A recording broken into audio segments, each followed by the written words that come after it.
What's up, Brozones? Welcome to the Ozone, and welcome to another Gravity Falls video. It's about frickin' time, am I right? Yeah, I'm so sorry.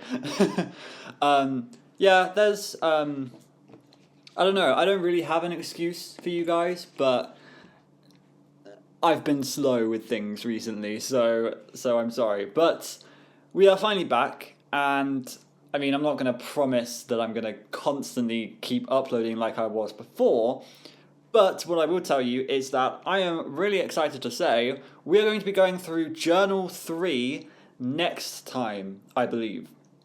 I say I believe, but I know we're going to be going through Journal 3 next time. As long as we get through this first, we're going to be going through Journal 3 next time. I have it all set up and ready to record. We just need to open the book and we need to frickin' find all the secrets in it. What I will say is today we're going to be going through the rest of Dipper and Mabel's guide to... What was it? Dipper and Mabel's Guide to Mystery and Non-Stop Fun. We're going to be going through the rest of that because that is something that we touched upon midway through Season 2. But now we have finished the reaction to Season 2 and we know a lot more context to a lot more of the stuff in Gravity Falls. And so it would be interesting to go through this now. Plus, there are also some secret codes that we never even touched. So we're going to be going through those today. The reason that I want to go through the rest of this is because I kind of want to finish what we started, right, from Season 1 and 2. I kind of want to just put that to rest, and then we can move on with Journal 3. And this should be the last thing. But you will have to excuse me because it has been a while since I even touched anything Gravity Falls related. So I might have forgotten things, and really this is just kind of like easing me back into the series. So we're going to be going through the rest of that book today, and it's going to start with what I have on this paper. So I have some paper with me, and right here, this is the Cipher, right? This is what we figured out. We actually, I did a video, I think it was like an 8-minute video or something, where we managed to brute force a substitution cipher, right? And that's pretty insane. And we did it using letter frequencies and stuff like that. It took me like an hour to figure out, and it ended up being like an 8-minute video. But we figured it out, and it told us about the portal and stuff. And then from there on out, we've seen a lot of different codes using this language, right?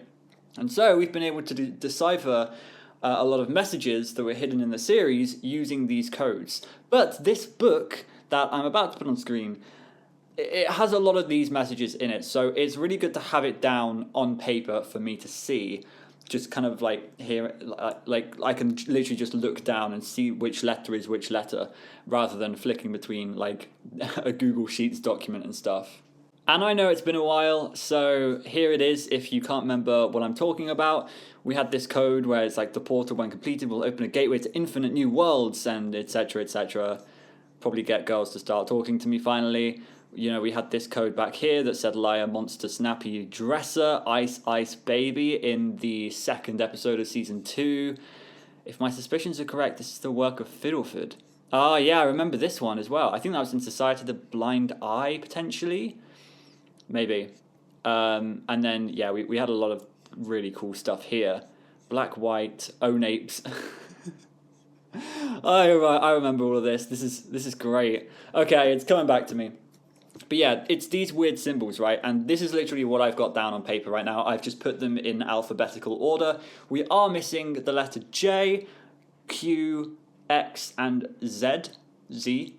But I'm not really worried about that because in terms of frequency, the frequency of those popping up, like it's not going to really happen. And if it does, we will know what letter it is based on the context of the rest of the sentence, etc. And the fact that we never even saw it in any of these codes that we decoded it is a really good tell of that, right?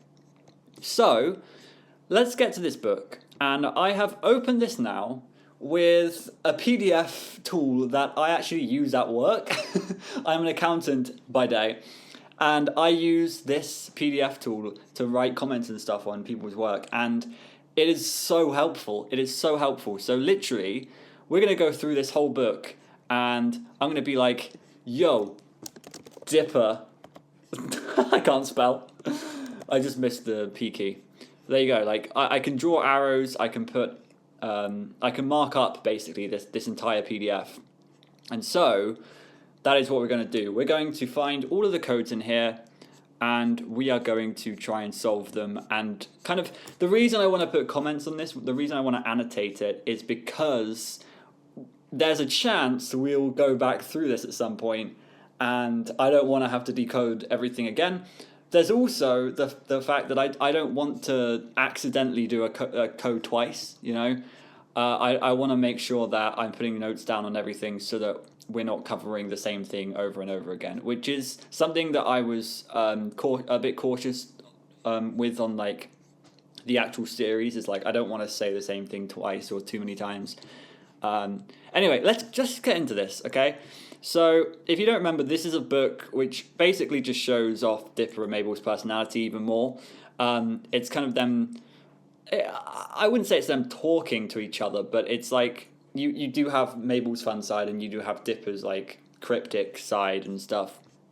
So, let's start here. So, I think this might be a code, more on codes later. I genuinely don't know... I mean... We could probably look this up. Is this like a book code? Let's see.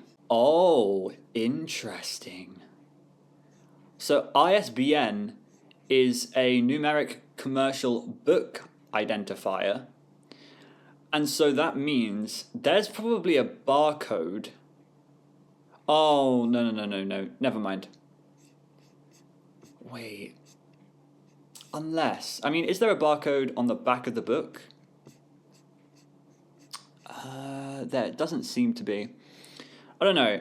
It's interesting that they point out this could be a code because, like, if I don't know, they wouldn't say that unless it actually is. So I wonder if there's like a way to look up what book this is. Wait, what? Okay, that's interesting. I looked up the book code and it takes you to a full PDF. I probably shouldn't have shared that information. So hey, you didn't get that from me. But I don't think that's going to be a code. I know that there does exist like a barcode code where you scan the barcode and it gives you your, I guess, plain text. Because I don't really know how barcodes work when I'm thinking about it. I guess it's just a bunch of ones and zeros. So I'd imagine barcodes are essentially just binary. I would assume so. And so maybe if we do get a barcode, we could probably figure it out using binary, or there's a barcode decoder online. Either way, don't think that's a code. But I mean, it could be. We're not going to look too deep into this because this book is long, and I don't want this to be a 3-hour video, although it probably is going to end out as one. I don't want to read everything as well. I think we read most of this last time. Don't lick this chocolate stain. I'm saving it for later. Your guide to this guide. So yeah, here's the things, right? So we looked at codes, curses, and other secret stuff. Oh, and super fun. And then we also looked at the fun with time travel. That was quite interesting. I also think we looked at allies and enemies, but I don't think we looked at anything else. So we're going to have a look through all of this today. Just kind of skim reading it just to see if there's anything of use to us, and also if there are any codes, of course. So let's have a look. Okay, so it looks like to me that, I mean, we looked at this stuff last time, and this was really interesting, that all of these are technically real things. Tornadoes, hail, sun dogs or sun ghosts, non-aqueous rain, blue moon, blood rain, solar eclipse. So then this is where things get interesting, right? Because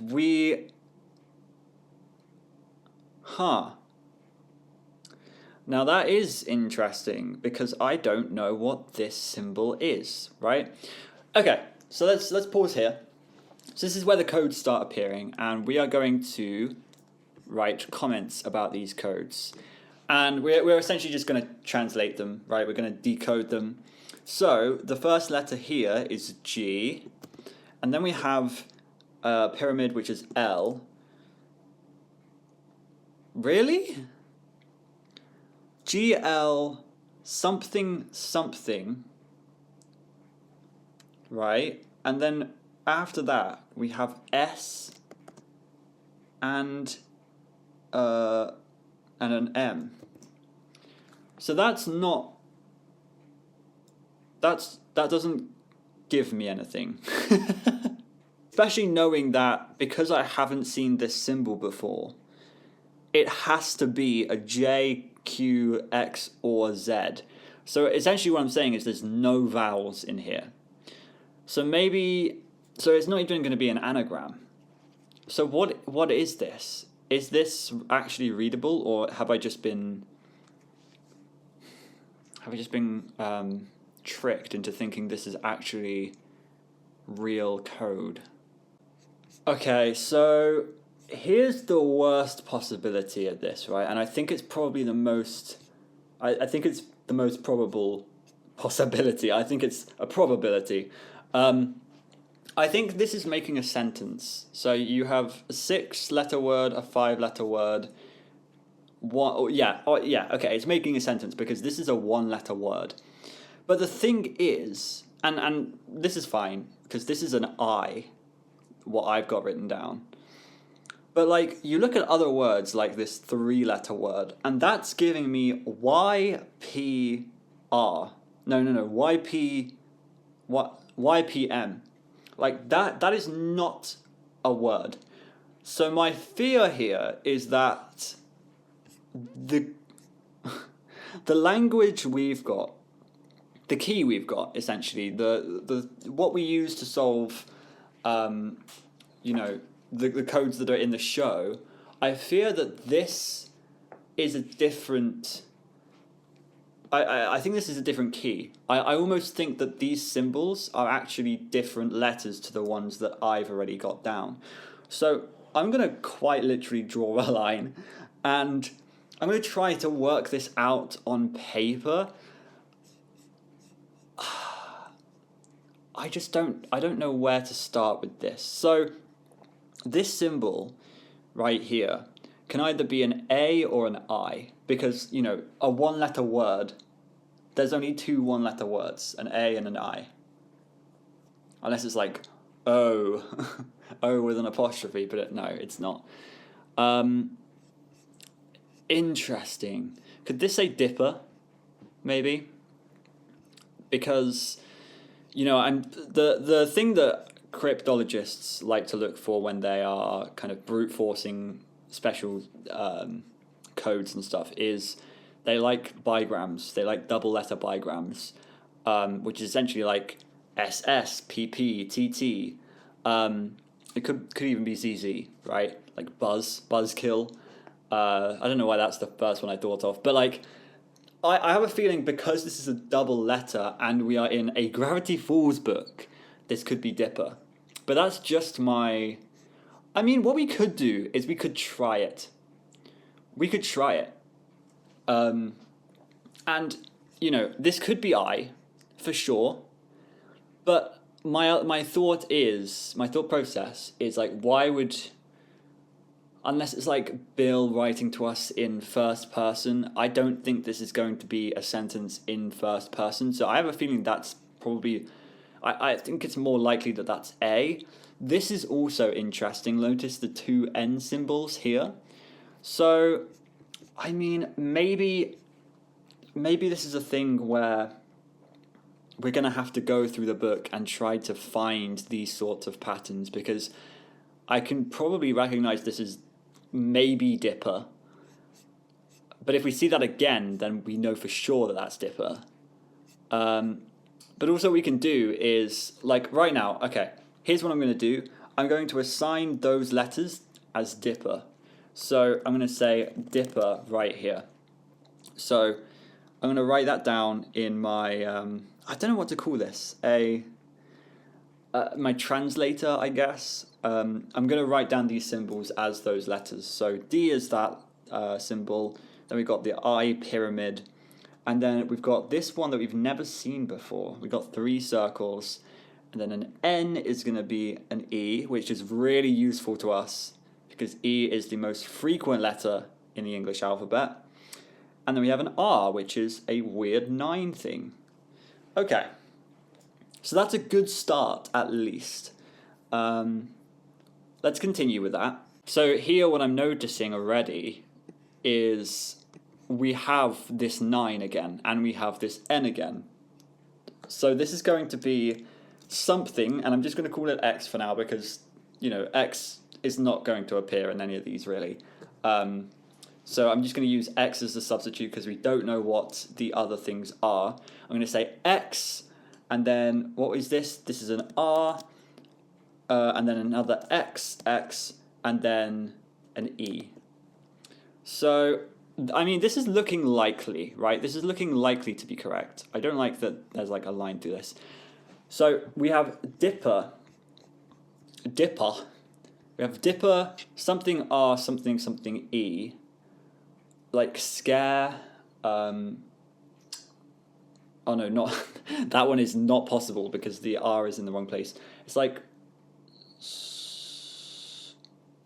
I don't know. I can't figure that out. Something that I'm seeing here. And again, like I'm I'm kind of having visions here. Like I don't know if this is necessarily true, but something I'm seeing here is an XXR. I would say the most likely word this could be is for. And that means that this umbrella is an O, which we don't already have here. And that means that this has an O in it, which is very likely. Like, umbrella is clearly a vowel here. And if I'm looking, I already have an A, I already have an I already have an E. So it's either an O or a U. So, I mean, I can't think of anything else. Like, it could be fur. It could be... Yeah, like, I don't know what else it could be other than for. So I'm going to assign an F and an O to those. This could go horribly wrong, by the way. I'm making educated guesses and seeing if it works. But this is a lot of fun. I love doing this sort of stuff. I love a good puzzle. So what that means for everything else is that this is an XOXX, because we don't know what those are. And then, does that change anything up here? Yes, it does, because we now have an O. Wrote. It could be wrote. I'm going to not write that yet, because that's a very, like, out there guess. But wrote seems like something like Dipper wrote something. But Dipper is looking more and more correct as we continue with this. Because, like, Dipper wrote a something for, and then, yeah, there's more. Let's see if we can figure this out. Oh, that's a good one. So again, we're looking at like letter frequencies, but we're also looking at word frequencies, right? And so that's what I brought up just now with the for. Here we have an X something D. That is very clearly an and. Like and is, I don't know how often and, well, I know how often it's used, but I don't know, like, is it the number 1 word? Is it the number 2 word? I think number 1 is the, but I think and is pretty close up at the top of like most frequently used words in the English language. So that has to be an and, right? And is a very key indicator. So that means that N is that symbol. And don't worry guys, this isn't going to be the full video, because once we figured this out once, we can solve every code here. So this is great. Okay, so this is everything we've got for this page. So where do I go with this? So I something, and then in, which is good. So I would imagine this is an IS, is in, because it can't be it in. Can't be in, obviously. Can it be ib in, ik in, ig in, ih in, ik, il, im, I'm? It could be I'm in, but I would imagine there'd be an apostrophe. And like, again, it's not in first person, I don't think. So is in is probably the best guess here. I'm going to say this is an S. Again, complete guess. But it is going to be worth it because we're going to find out soon if that is true. S something E is probably going to be she. She. I'd imagine that's she. Let's have a look and see if we've got the two triangles anywhere else. We got it here. Okay. And then we also have it here. Rose.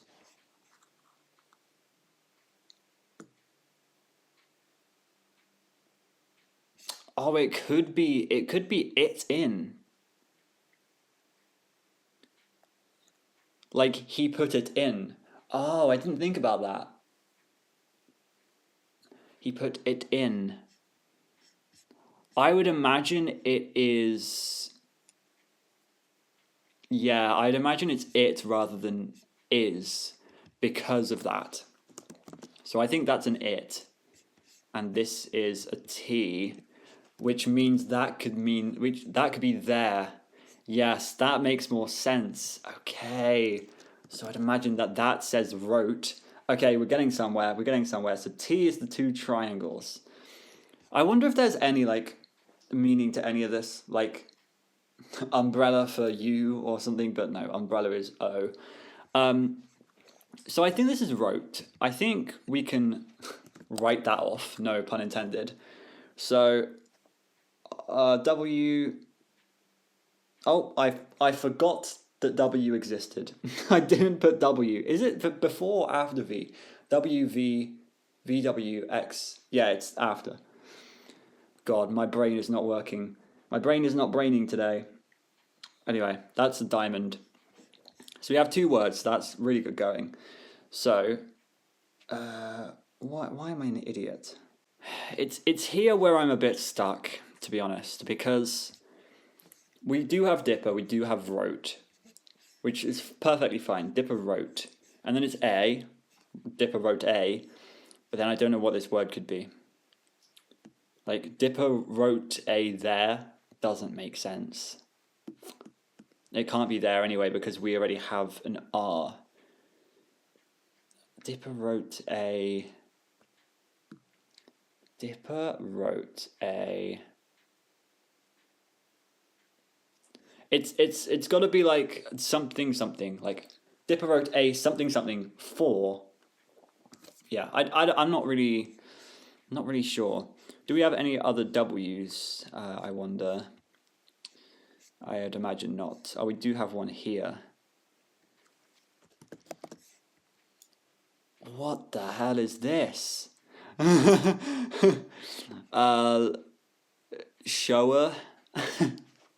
Shower. It could be shower. Actually, wait. It might be shower. Because that's a H. Okay, I'm putting this as a H because that is definitely a H. So that thing with two dots is an I with two dots, and then this has to be a H.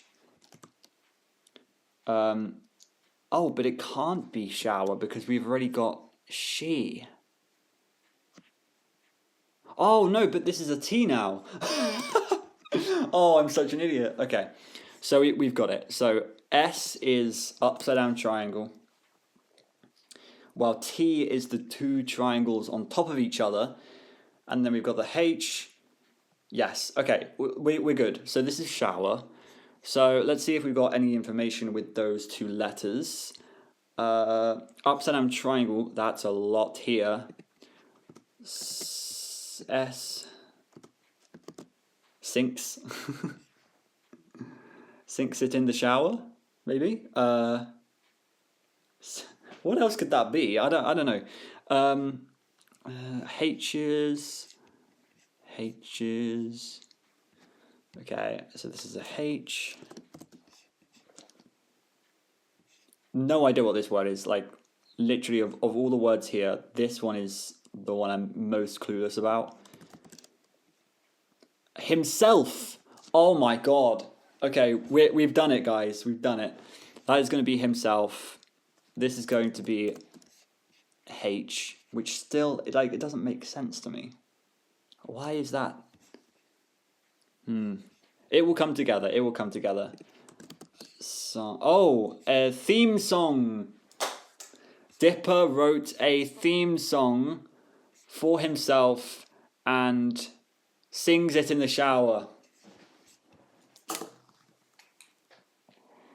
Yes! We got it. Okay. It only took us like 15 minutes, but we got there.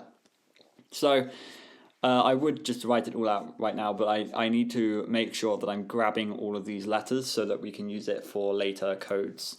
So, bear with me for 1 minute. So, M is going to be 2 thingies. Actually, you know what? I'm probably going to cut here and then you can see the rest of the video afterwards. That's probably for the best. Okay, that didn't take too long, actually. But we do have some letters missing, but we have enough letters at this point where that doesn't really matter. Because, as you saw me do perfectly there, I figured out what it was from just context and lengths of words and frequencies of words and stuff. So I think we are all good. I am just making this a little bit neater so that I don't have to try to work out what I've written afterwards. So there we go. Okay, cool. This is what I've done. You probably can't see that, but I don't care because, well, I don't care. This is really cool. Handyman of Mystery, Soos, how to make an eclipse viewer. I've done this before.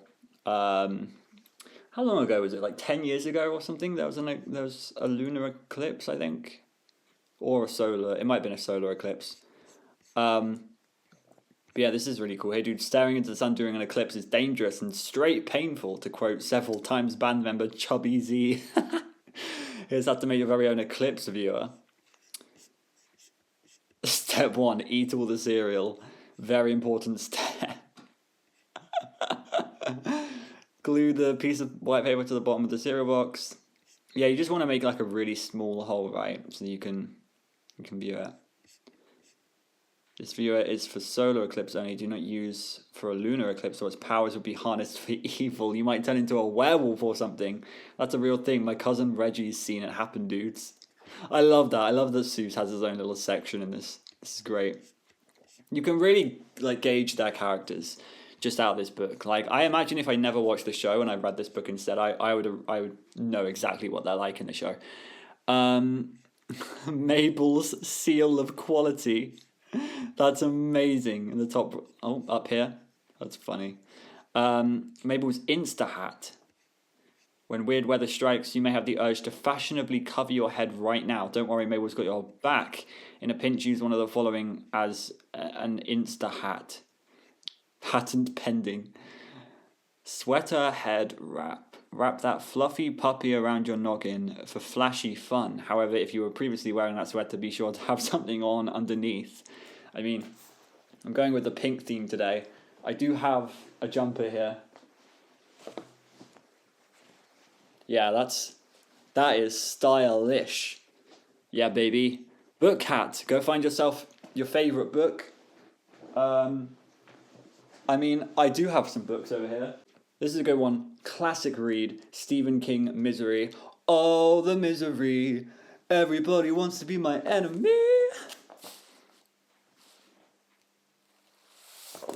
No, seriously, you should read that book if you haven't. It's very good. Or any Stephen King book, for that matter. That's how that's how I like my horror. Psychological. Pet cap. Got a pet? Put it on your head. Unfortunately, that's the only one I can't do, but thankfully Mabel is going to show it off anyway, because she is looking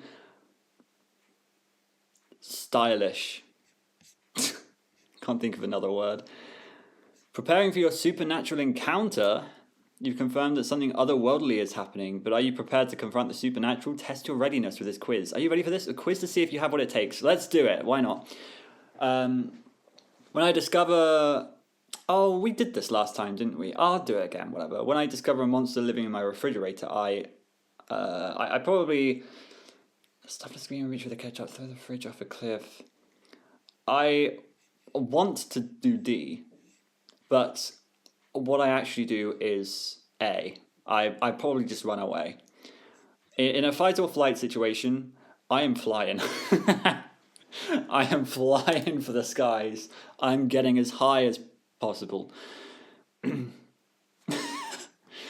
Number 2, the best tool for combating evil is probably something pointy, I guess. That's an A and a B.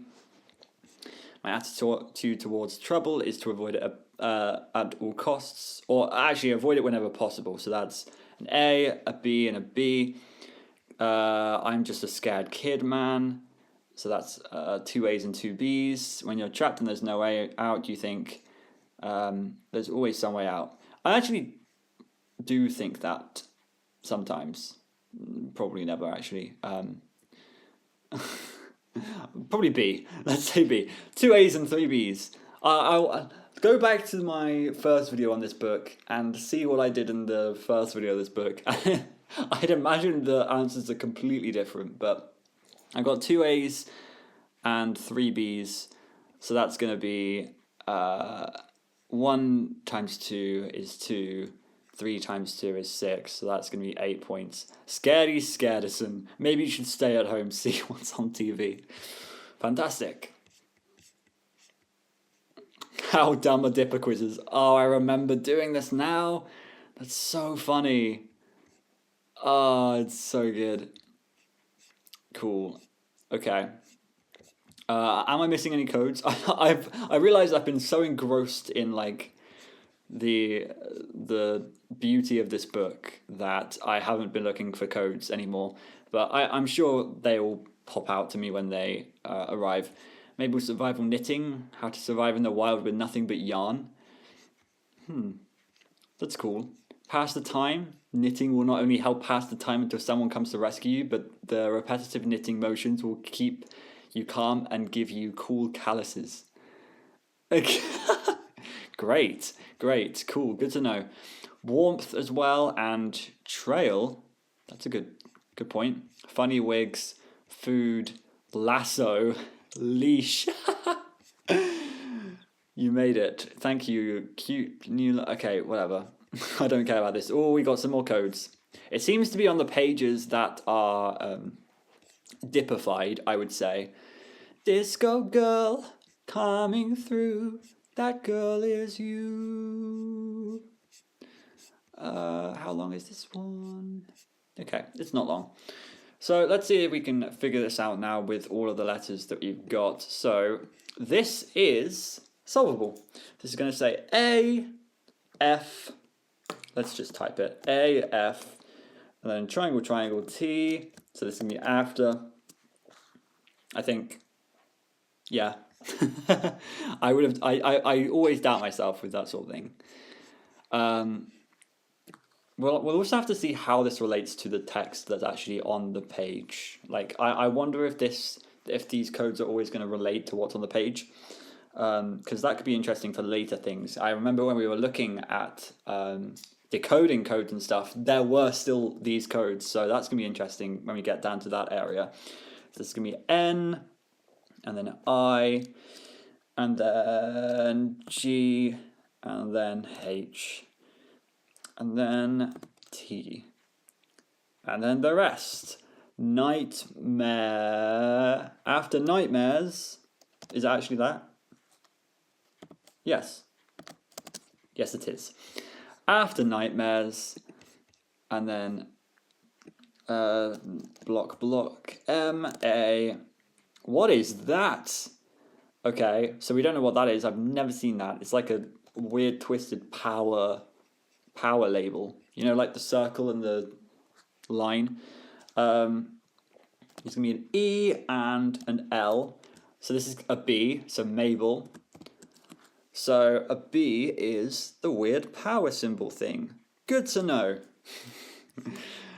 So we got after nightmares, Mabel, and then we've got another one down here.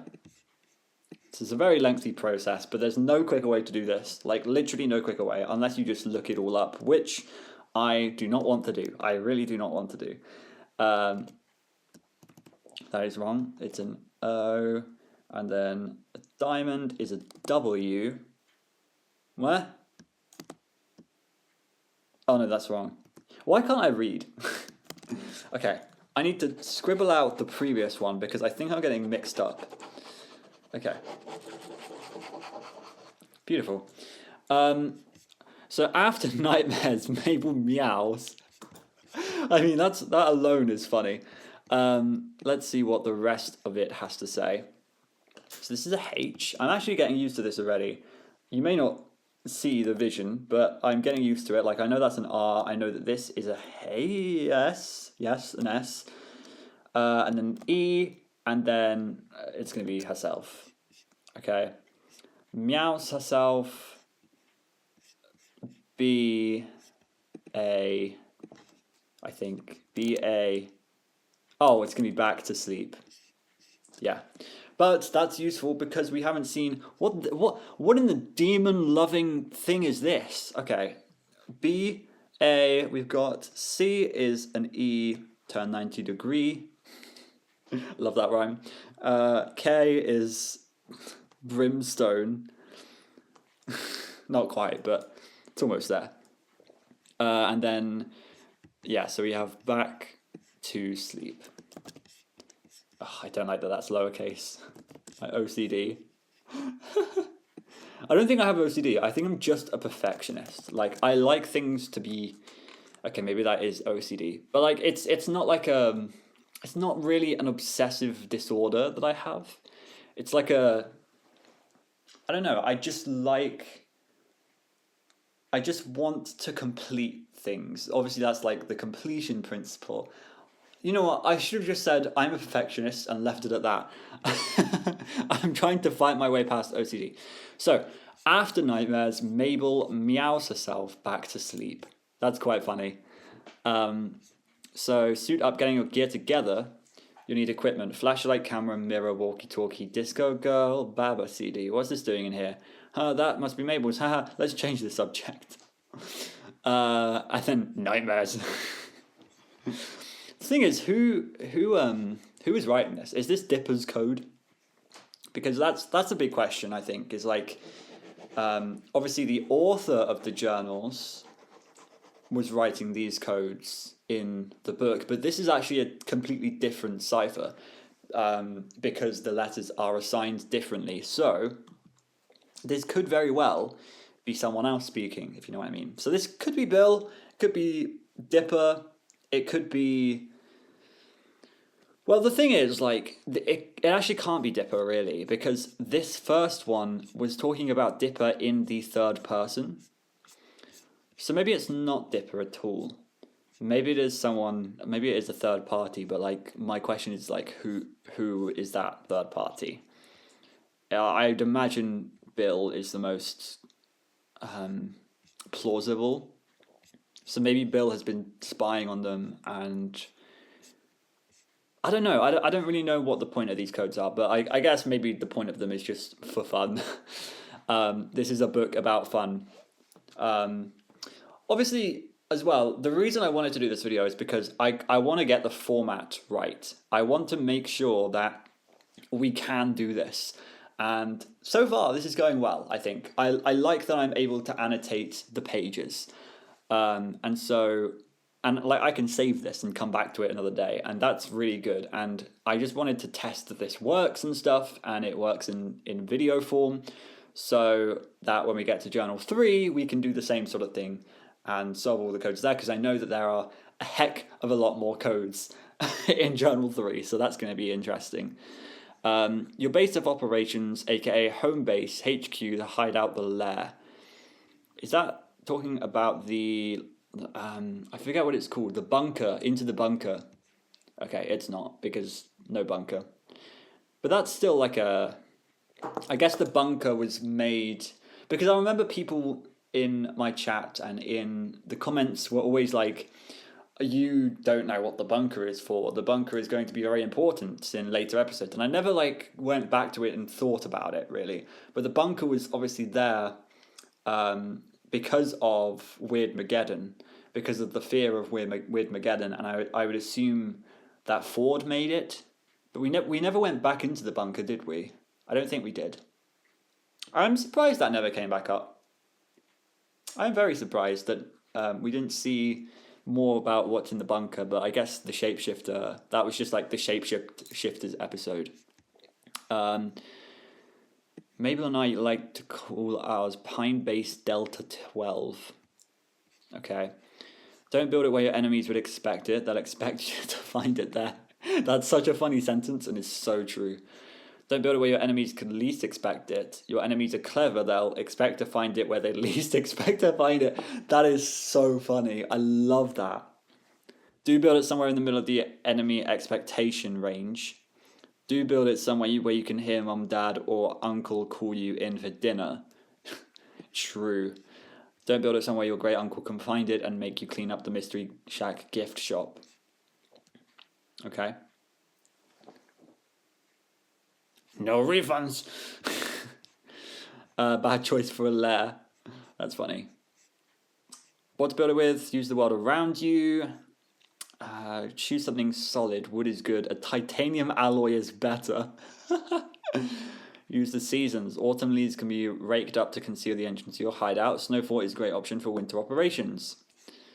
My ultimate hideout. That's cool. Tiger fist. Seismograph. Isn't a seismograph to measure what are they called? S waves and stuff? Yeah, I swear it's like an S wave. But it's like earthquakes, I think, right? You measure waves that come from below, from like the Earth's core or something, tectonic plates and stuff like that. You can feel the movements. Is this anything? I think it's just a bunch of X's and O's. Wow. Speaking of tic-tac-toe. Well, this is like an M and an X, though. I do seem to remember in the Tale of Two Stands episodes, there was a map and it had the key on it, the Visionaire key, the gay Visionaire key. What is this? What is this? Why is there a Venn diagram with Earth on it? I'm noticing Africa here as well, if I've got my continents correct. Why is that? Why is there like butt cheeks Earth? Stonehenge. I've just realised that's Stonehenge. I'm an idiot. That's cool though. Cool dipper. You see this Q right here? See this Q? How it has like a cross through the bottom of it? That is genuinely how I write my Qs. Like no cap. I love writing my Qs that way, and the worst part is I can't stop. It is literally just like, it's nature now to me. Hip hop. Mabel's Guide to Successful Sleepovers. Oh my gosh. Okay. I don't want to go through this too slow, but I also don't want to go through it too fast. So I'm going to kind of just skim read just to see if there's anything here that I want to point out. But we're mainly here for the secret codes and their lore.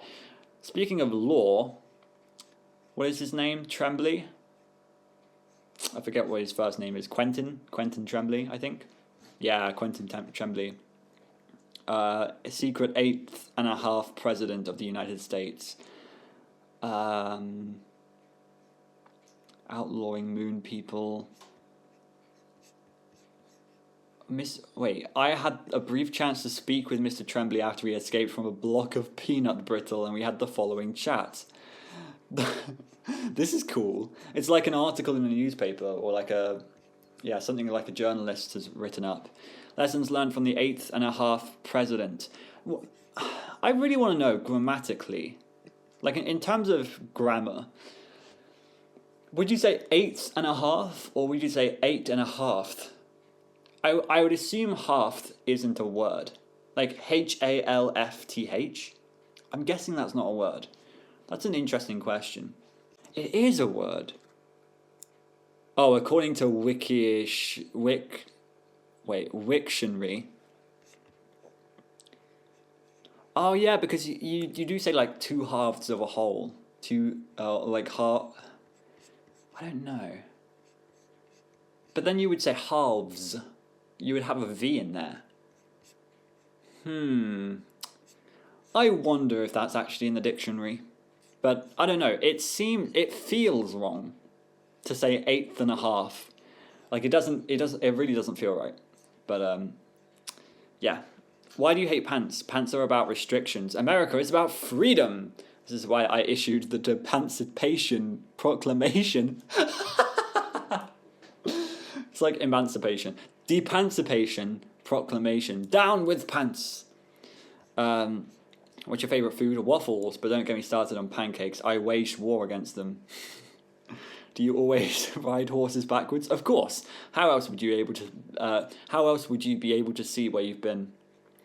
What lessons have you learned from being president? Never arm wrestle with a hammerhead shark, but do make them the Secretary of Defense. Do you have a favourite colour? Sure do. What is it? Triangles. So as a recap, we have learned absolutely nothing from the 8.5 president. Trembley away. That's so funny. Such a random character, right? But really funny. President Mabel's top 5 new laws. Oh my god. Mabel's sections are unbearable. I know people are expecting me to not like Mabel in the show because she was a bit too much, but she's perfect in the show. In this book, she's a bit too much. She writes everything in freaking bright pink. She has the stupidest ideas. It seems like they both cover the same topics, but they do it in their own ways, which is what I love about this book. Red Island. Everyone gets a barbecue. I mean, this is just gobbledygook. Like, I don't care about this right now. Lake Gravity Falls is not for the faint of heart. There are treacherous waterfalls, hidden caverns, and a hovering island face that once tried to eat my boat. Very true. We saw that in the Dipper Shorts. All kinds of... Not Dipper Shorts. We saw it in the Dipper Shorts. Oh, God. I'm going to get cancelled. All kinds of supernatural sea creatures inhabit these waters, including the legendary Gobblewonker. On the plus side, the fishing is really good. Did they actually know about the real Gobblewonker, or are they just saying that to kind of, I don't know, entice the reader? Can you help Soos pilot the boat safely through the many perils of Lake Gravity Falls? Trace the maze with your finger to help Soos. Oh, it's Pacifica. Oh, it's the beaver. Oh, I don't know those people. Oh, it's Mamando. See, I remember all of these people's names. It's because the show is so memorable. I also remember this guy. This guy was... Actually, no, I don't. I'm going to end it there. I don't remember. Let's do this. Can I draw? I can draw. Oh my gosh. Okay, so we're going to go this. Oh my god. PDF, let me do things. So we're going to go this way. Up here.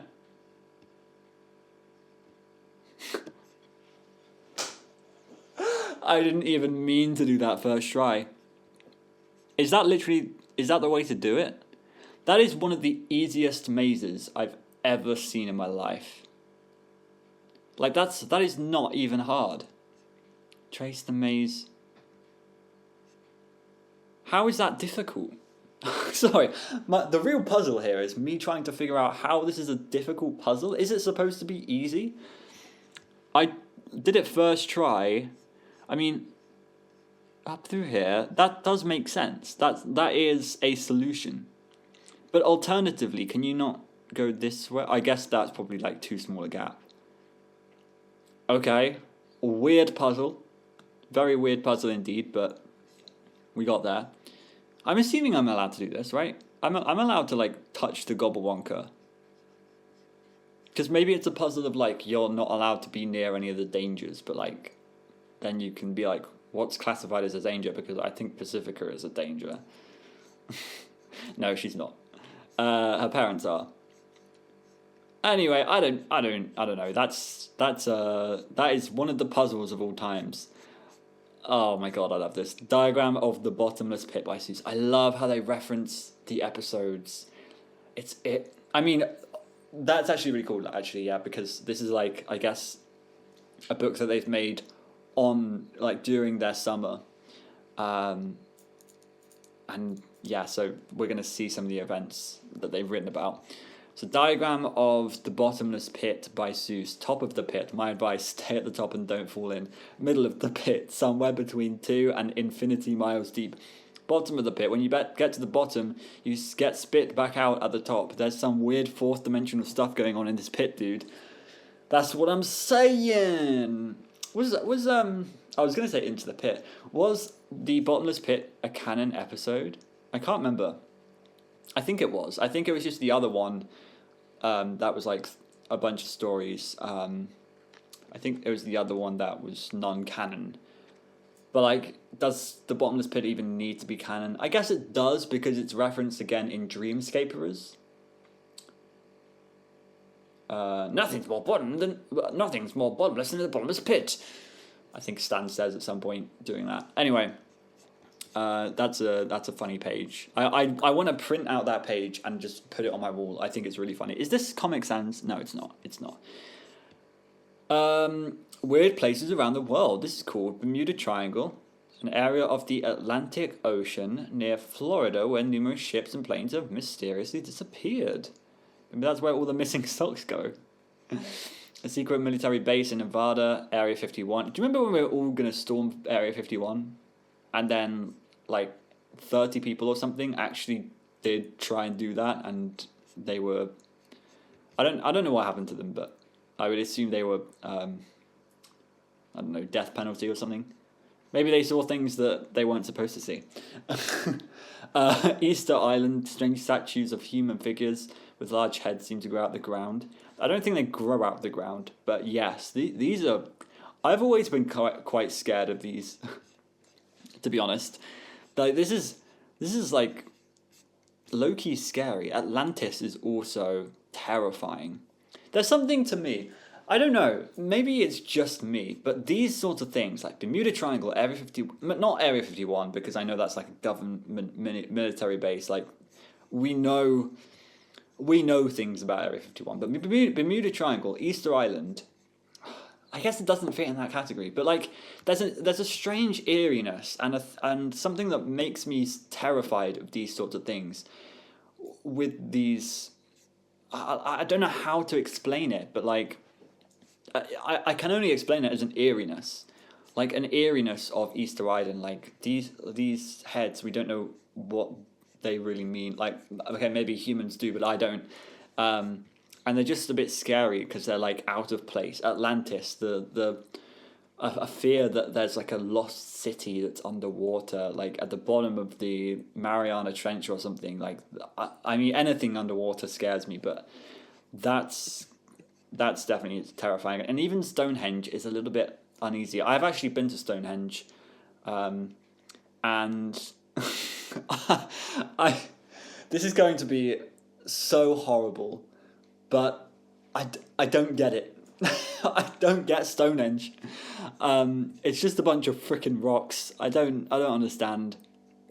I guess I did appreciate it while I was there. It was quite cool to see, and it's like, it's not every day you see like these huge rocks that have been stacked in like a strange pattern. But Stonehenge is just a bunch of stones.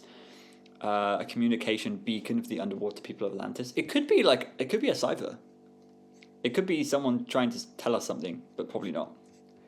Getting into my conspiracy era. Monsters and Ghosts. Okay, so Dipper's Creaturepedia. Gnomes, Habitat, the Forest, the Sparkly section. Weakness, Leaf Blowers. This is like a budget Journal 3, I would assume. Because I think when we get Journal 3, we're going to get all those pages, and we're going to get loads of information about these creatures that we've been seeing. And we might even get more information about Ford. Although actually saying that Dipper had read Journal 3 and he didn't know who Ford was. So I don't know. The Multi-Bear. Weakness is a sucker for the music of Icelandic pop sensation Baba. The Gremloblin. Habitat prefers bogs and marshes, known for smelling boggy and marsh-like. Look into his eyes and see your worst nightmare. I remember that now. Easily distracted by motorized talking fish. We saw this guy in the Dipper shorts. Very cool. Weakness, tooth decay. You can kick him and he'll bounce like a dodgeball. Ma and Pa. Weakness unknown. My brother's being falsely modest here. Oh, right. Not being a teenager. They love little children. Don't know if that's a fun fact. Weakness revealed. I wish Mabel had a YouTube channel or something, because like I can see this on the front of a thumbnail, a YouTube thumbnail. The Lammy dance. This must be so embarrassing to Dipper. Getting the best of the beast.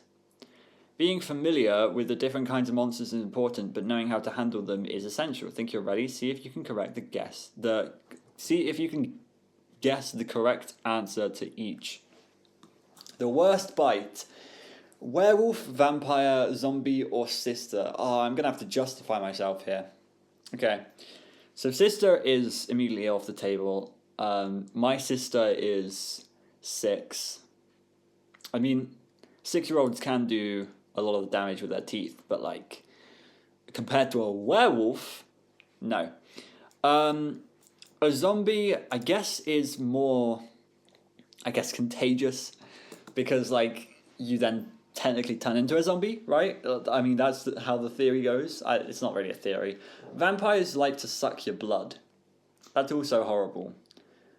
I mean, all of these are bad options. I think your sister is the least bad. I think I would actually find a werewolf the worst, because like, I'm terrified of getting bitten by a dog. I think that's quite scary. Also, if you get bitten by a werewolf, do you turn into a werewolf? I don't know if that's I'm not going to say scientifically accurate, but like, I don't know if that is accurate to what a werewolf is. Bigfoot is on one side of the forest clearing. The abdominal snowman is on the other. What is the abdominal snowman? Abdominal. Abominable. Abominable. What is an abominable snowman? I don't know what that is. Oh, that is terrifying. Why do they call it the abominable snowman? British explorers reported seeing the creature during an expedition. They used the term Meto-Kangmi or Kangmai or man-bear snowman, but the Meto was mistranslated by journalists as filthy and later changed to abominable. Wow. So, I mean, it's definitely not abdominable. Oh my god, I can't speak. Abdominable. Because that would mean relating to the abdomen. So, Bigfoot or the Yeti, essentially. Start snapping photos, look for a bush to hide in, introduce them to each other, start to fight between them. The best thing to do in that situation is probably just to start a fight between them. That would genuinely be like the Hulk versus Wolverine. Is it the Hulk that goes against Wolverine? Am I getting that completely wrong? I swear they had a fight at some point. But yeah, I think that's probably the best option here. So we've got an A and a D, which offers you your choice of 3 enchanted objects. You pick the golden toaster, the never-ending yo-yo, the gossiping elk's head, all of the above, none of the above. I would pick the never-ending yo-yo because the fun is never-ending.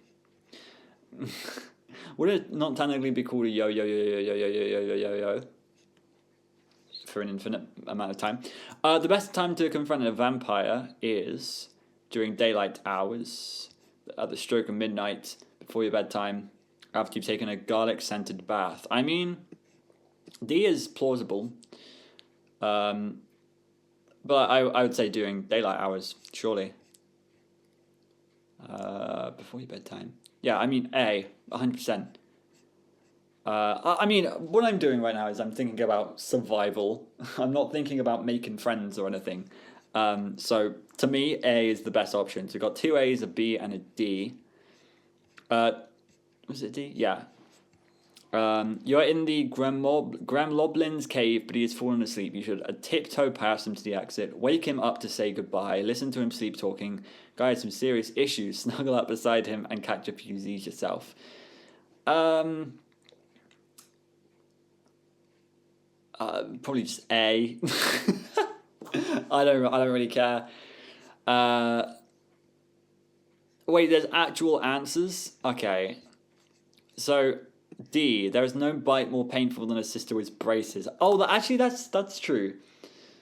Then C, zombie. Ah, damn it. I actually was thinking zombie. And then I convinced myself werewolf. But I guess you can probably survive.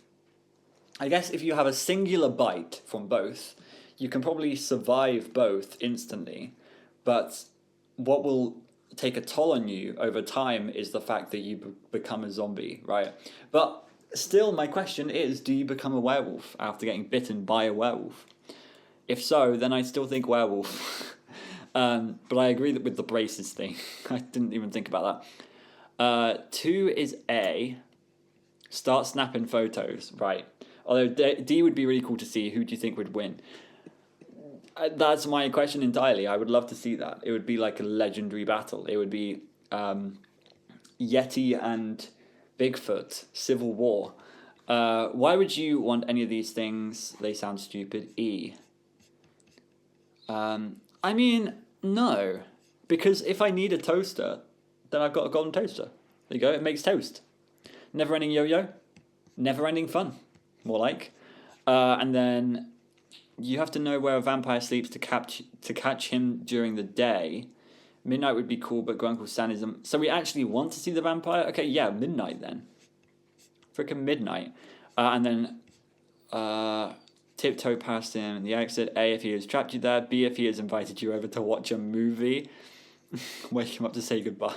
That's funny. The ghoul that it has you in his clutches won't stop talking about his evil plan. You tell him to shut you up, or you tell him to shut up and eat you already. Point out the flaws in his plan and brainstorm with him about possible fixes. Offer him a breath mint. Offer him a breath mint, probably. And he says D. As painful as it is, let him keep talking. Right, fine.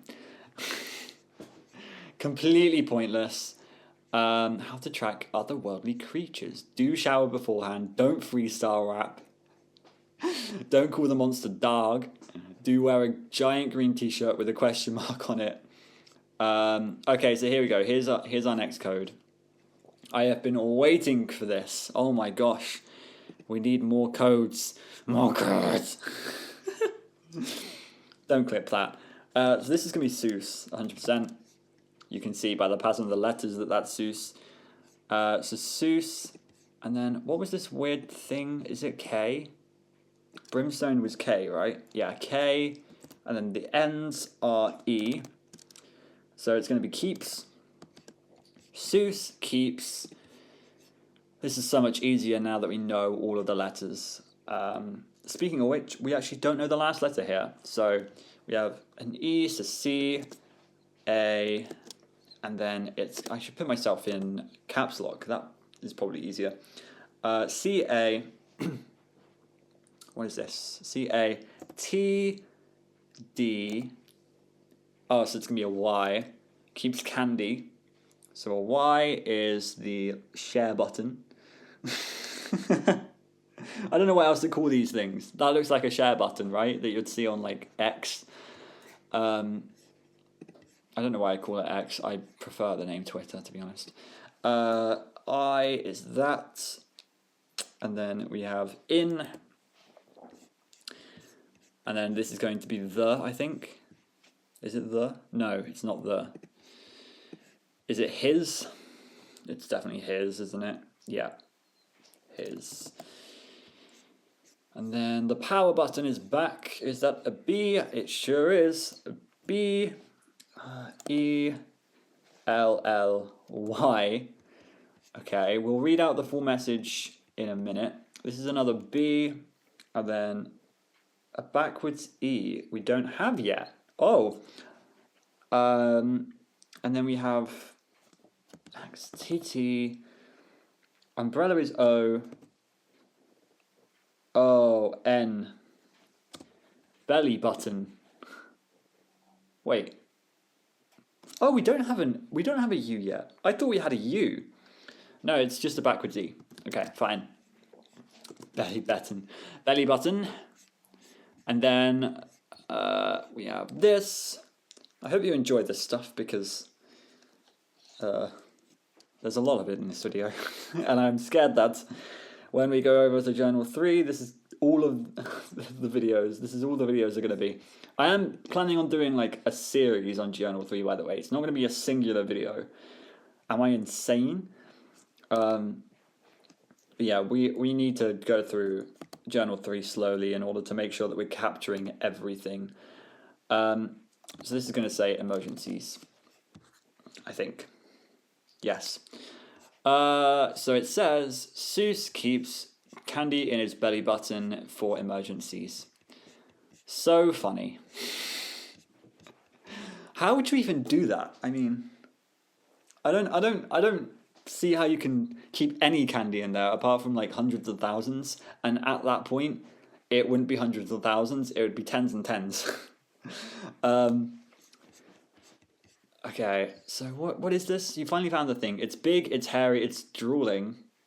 What are we talking about again? And it's waiting to make your acquaintance. When you first encounter a new monster, you may be at a loss for words. Being scared, amazed, or just plain confused can make you blurt out some weird stuff. Here are some lines I've heard when seeing a real monster for the first time. Please don't eat me whole, or at all, I suppose. Ah, it's just so cute. I just want to rub balloons on its fur and watch them stick. Those are some big nostrils, dude. I wonder if I could fit my hand in there. Oh, great. Now I can't get it out. This is awkward. This is so bad. What is that, mask? I love that. That probably sounds really bad on recording, but in my head that sounded perfect. What is that, a mask? It's not bad. I'll give you $5 for it. Hey, why are you eating my leg? I'm trying to make a deal here. Hey there, Stephen. Some weather we're having. How's the wife and the kids? Say, you haven't seen my seeing glasses around here, have you? That wasn't English. Oh, there's so many clippable moments in this. It's so stupid. Oh, okay, we've got another maze here for Manitor. Let's see if we can do this one first try. I mean, probably not. My luck has run out. I'm going to do this in red. So it's probably going to be this way. Nope, I'm going straight to the underwear. Unless... It's quite hard to see with these, like, which way you're actually allowed to go. There's no way out. Unless we can do... Are we allowed... Oh, that is not the draw button. Are we allowed to do this? Like, surely we can get around a ping pong bat. There you go. Oh, wait. We're not even supposed to go that far. I'm really confused. Are we Dipper? If you can't, you're probably a Manitor. Oh, so this is rigged. This is actually rigged. Okay, for God's sake. So I just leave. I just go this way. I climb. But you can get past like a ping pong bat. Is that what I think it is? Yeah, it's a ping pong ball and bat. Imagine owning one ping pong bat. That's so sad. An upside down box of magic. A can with a plastic top and metal bottom. Think coffee can or one for oatmeal or potato chips. A marker and a ruler. There's some precision work ahead, dude. A roll of tinfoil. What are we doing? I don't have a sewing needle. An adult. Like, I would have loved to do this, but I don't think I have the tools. What is it? Try not to freak out hardcore when you look into the box. The first time I did this, I kept standing on my head to get the world to look right. The easiest solution was to take your eye away from this eyepiece. Of course. What are we doing? An upside down box of magic. Oh, we're making like a telescope that flips everything upside down. I see. Is there much point? Is there much point? Dipper's Guide to Were-anythings. So a werebear is just what it sounds like, unless you're like eating honey and walking around without pants, don't get bitten. A werewife. If she bites you, you're married for life. Were-dig. Found near haunted farms will make you sing E-I-E-I. Oh no. A were-pig. Talk about a dream come true. I'm going to see if Waddles will bite me right now. Mabel, go away. A werewaffle. Never eat at Greasy's Diner. I smeared peanut butter on me to get Waddles to bite me. Currently waiting to turn into a werepig. There we go. My question has been answered. A werewolf will turn you into a werewolf. Ghosts. Is this going to be about like the 10 types of ghosts that Dipper was talking about in the Pacifica episode? The Northwest, is that what it's called? Yeah, Northwest Mansion. Yeah, that one.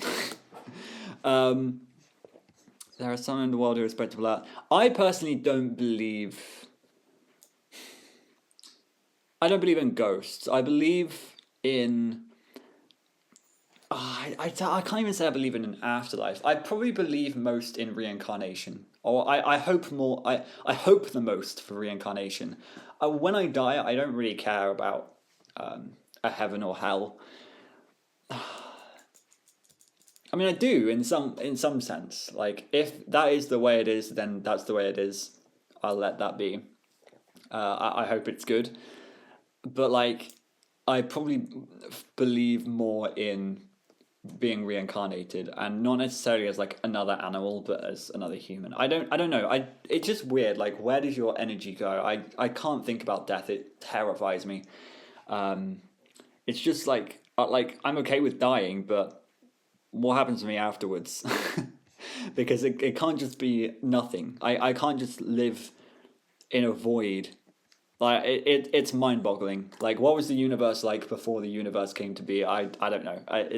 I can't think about that sort of stuff. Let's probably skip this part because of words like this. Encyclopedia Botanica.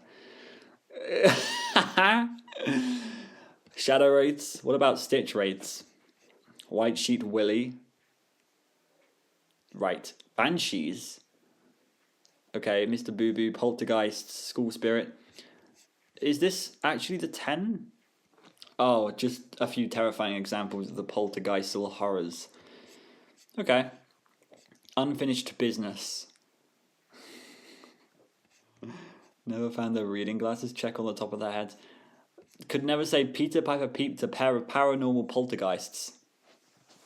Let's go. I have to do it 3 times fast. Okay. Peter Piper peeped a pair of paranormal poltergeists. People played... Damn it. Tricksters, Cheats, and Worse. Summerween Trickster, The Hide Behind. I wish we had more on The Hide Behind. I thought that was a sick concept, and I thought that could have made like a really cool big episode. So here's a page on Bill Cipher. We should probably read this.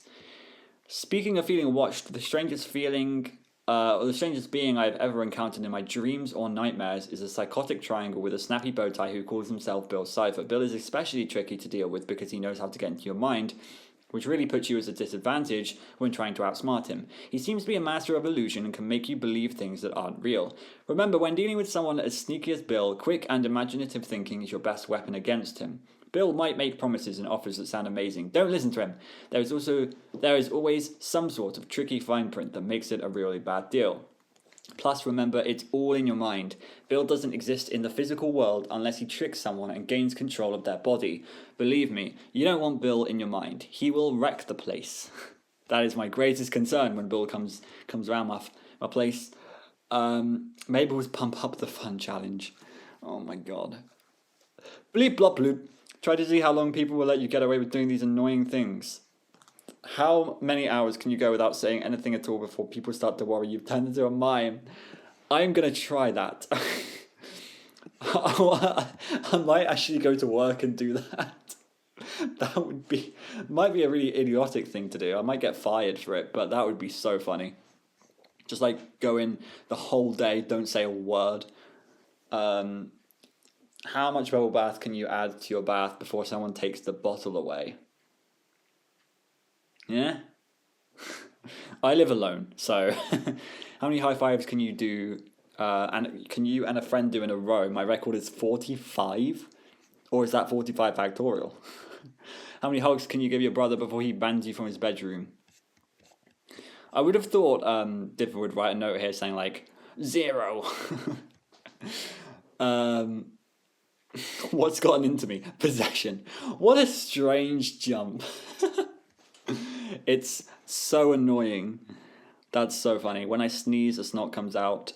Ectoplasm, fire comes out. My temperature, I mean, wow. This is cool. I love the art in this book. It's really funny. Cleaning up after a supernatural encounter. If you've driven away a yeti, a common lint brush to take care of any leftover hair. If you've defeated a demon, make sure your fire extinguisher is fully charged. There will be a lot of localized fires to put out. Oh, it's the same page twice. Okay. So, and it's the same page twice again. Okay. But either way. Wait, is it the same page? Yeah. So, let's solve this, maybe. So, we have an upside down triangle. Doobie-doobie-doo. S. 2 triangles on top of each other. T. That's under A. Stan. Oh, interesting. Stan. And this is going to be an W. Stan was A. Just for my OCD, I have to do this in 3. A baby.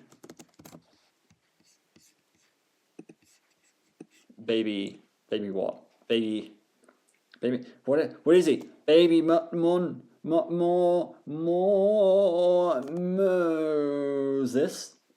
No, not Moses. That is not how you spell Moses. What is this? Oh. Model. Stan was a baby model. What the hell? What has that got to do with anything? Okay, I don't know. Wendy's Guide to Relaxing. Hey guys, so Dipper asked me to write about relaxing, but what he calls relaxing is what I call slacking. The first rule of slacking is not doing work.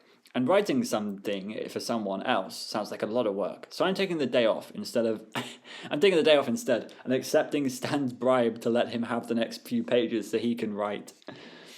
Mr. Mystery's Pages of Intrigue and Opportunity, sponsored by Gravity Falls' #1 attraction, the Mystery Shack. The Mystery Shack is an exciting adventuratorium, TM.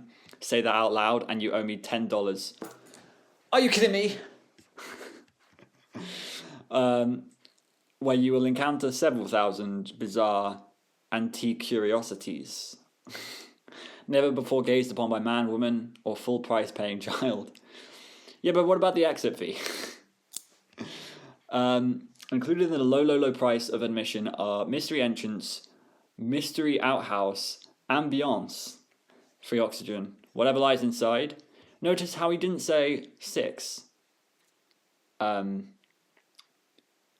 was I going to say? Notice how he didn't say 6, exiting. You're not allowed to exit if you pay the low price of admission. Come down to Mystery Shack and behold it all with your very own eyes. Why are there things? Oh, I see. Okay, mystery entrance is 1. Okay, 2, mystery outhouse. Sure. 3 is ambience. Interesting. They call that ambience. Right, fine. Free oxygen is 4. Oh no, there it is. I was like, it's just nowhere. But no, they're pointing to the trees. And then 5, whatever lies inside. Cool. Good for $1. Bill Cipher right here. Added to the price of admission. It's a mystery coupon. That's cool. Biwarb. That's what they said in the first episode, right? Look, today my the thingy stinged me, and it says beware. That says beware. The Mystery Shack is not for those who are faint of heart or light of wallet. Answer the questions posed below before venturing into the dark, dank dungeon of estrangement that is the Mystery Shack. To explore the unknown, I will pay exactly $15.99. Is it really that much? As little as I can get away with, any price that is asked of me. Yeah, I mean, this stuff is stupid. If you answer none, you're an undercover cop. Got a warrant? Didn't think so, pal. Get off my property before you have an accident in the bottomless pit. Oh, okay. Oh, this is cool. I love this. This really, it gives me vibes of FNAF's survival logbook. Security logbook, of course it does. Because, you know, you have a lot of different graphics in there that are like world building in a sense, and I really like that for that kind of reason. But rubber monster hands trick gullible nephews into thinking there's a monster in the loose. Item number 607. Mystery specs. Is that blend-in? That's funny. Official police handcuffs from all states and localities. Slightly used. Item number 911. World's most distracting object that we saw in the first episode when the big gnome monster was coming to the Mystery Shack. Stan was holding up the world's most distracting object to the tourists so none of them would see. Teacup monkeys, real, live, not fake, actual pets that you grow in your own teacup. Mystery Shack assumes no liability for any accidentally consumed monkeys. Right. Mystery soap. Smoke cloud. Use smoke cloud to escape them all. Great. Is your money haunted? For goodness sake. This is all just scams. I mean, obviously Stan is a scam artist, but this is all just scams. Oh my gosh. Grunkle Stan's chuckle barrel full of belly busters. Oh my gosh, these are jokes. Oh my gosh. I can't, man. What do you call a pair of free inline skates? Cheapskates. Okay, that's actually funny. That's actually good. Haven't heard that one before. There are loads of jokes that pieces of media use very often, and it's like the same common jokes, and it's not funny anymore because I've heard them 10 times. But this is really funny. I've never heard this joke before. How many tourists does it take to screw in a light bulb? How many tourists does it take to screw? I don't know. If I tell them the light bulb is actually a mini sun and charge them $20 to touch it, who cares? What did the lawyer name his daughter? What did the lawyer... I don't know. Sue. Okay, that's good. Knock knock, who's there? Lazy employee. Lazy employee who? Get back to work. Why did the skeleton go alone to the dance? Oh, okay, I know this one. Is this in Undertale? I think it is because of the skeleton joke. Because he had no body to go with him. What did the jackalopes say to the Sasquatch? See you at the Mystery Shack, where wonder and befuddlement become bewonderfuddlement. Trademark. Haha, you're a riot, Soos. Mr. Pines paid me $5 in a candy bar to say that. That's funny. Oh my gosh, I didn't even notice that there are codes around here, so we can do that. We are officially halfway through the book. How many hours are we? An hour, I think? Or 2 hours. I can't remember when I started. Alright guys, it is a brand new day and I want to finish this book. And we are halfway there. We're basically halfway there. We're probably going to go through this last half speedier because we've already looked at some of it in a previous video anyway. But I do want to just solve all of these codes and see what it's all about. It seems like, and this is something I thought about overnight, it seems like we've got a code for each character. So we've had one for Dipper, and then we had one for Mabel, and then Soos and Stan. Maybe we'll get one for Wendy, maybe Robbie, maybe everyone in the wheel. I don't imagine we'll get one for Ford because I think this book was made before Ford was revealed. But it would be really cool to see if we get more kind of secret codes about different characters. But let's get into it again.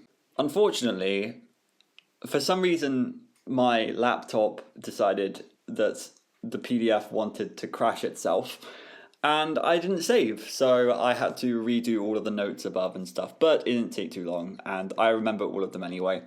So, we are here, right? We are in Grunkle Stan's chuckle barrel full of belly busters, and we read all of these jokes, and there was this code here, and I don't know why I'm doing a recap, because you already know that, because you just saw that 2 minutes ago.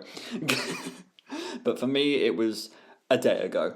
So let's see what this code says, right? And I think we'll start with this one.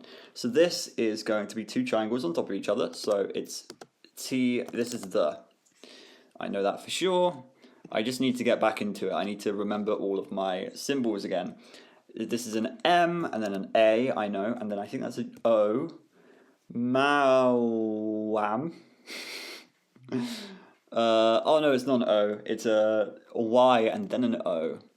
The mayor.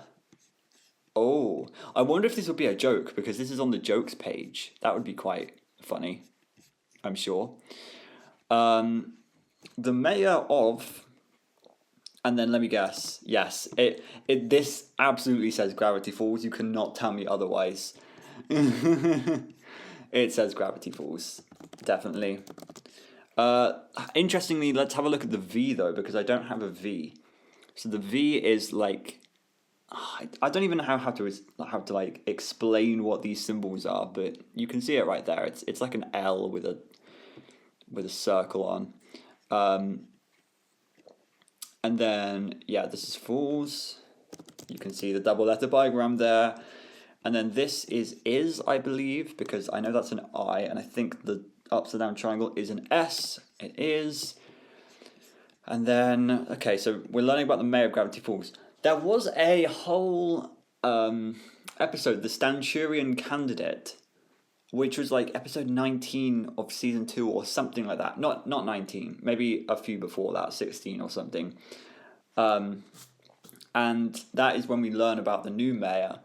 But it's interesting that they're talking about the mayor here, because this is obviously like a more season 1 focused book, so that's quite interesting. So what is this going to say? Oh, it's not. What is it not? The mayor of Gravity Falls is not. Okay. And then this dot is an L. O. And then, I swear I'll get quicker at this, is not long. What?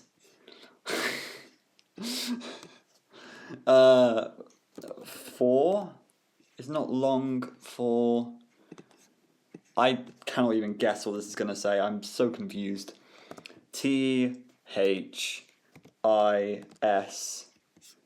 The mayor of Gravity Falls is not long for this.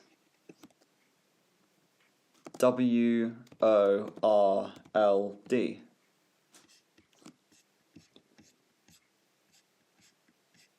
The mayor of Gravity Falls is not long for this world. Huh? I have no idea what that's talking about. The mayor of Gravity Falls. Is it a pun? Am I missing a pun? Mayor. Mayor. No. Mayor of Gravity Falls is not long for this. Is this correct? Long? That can't be long. L-O-N-G.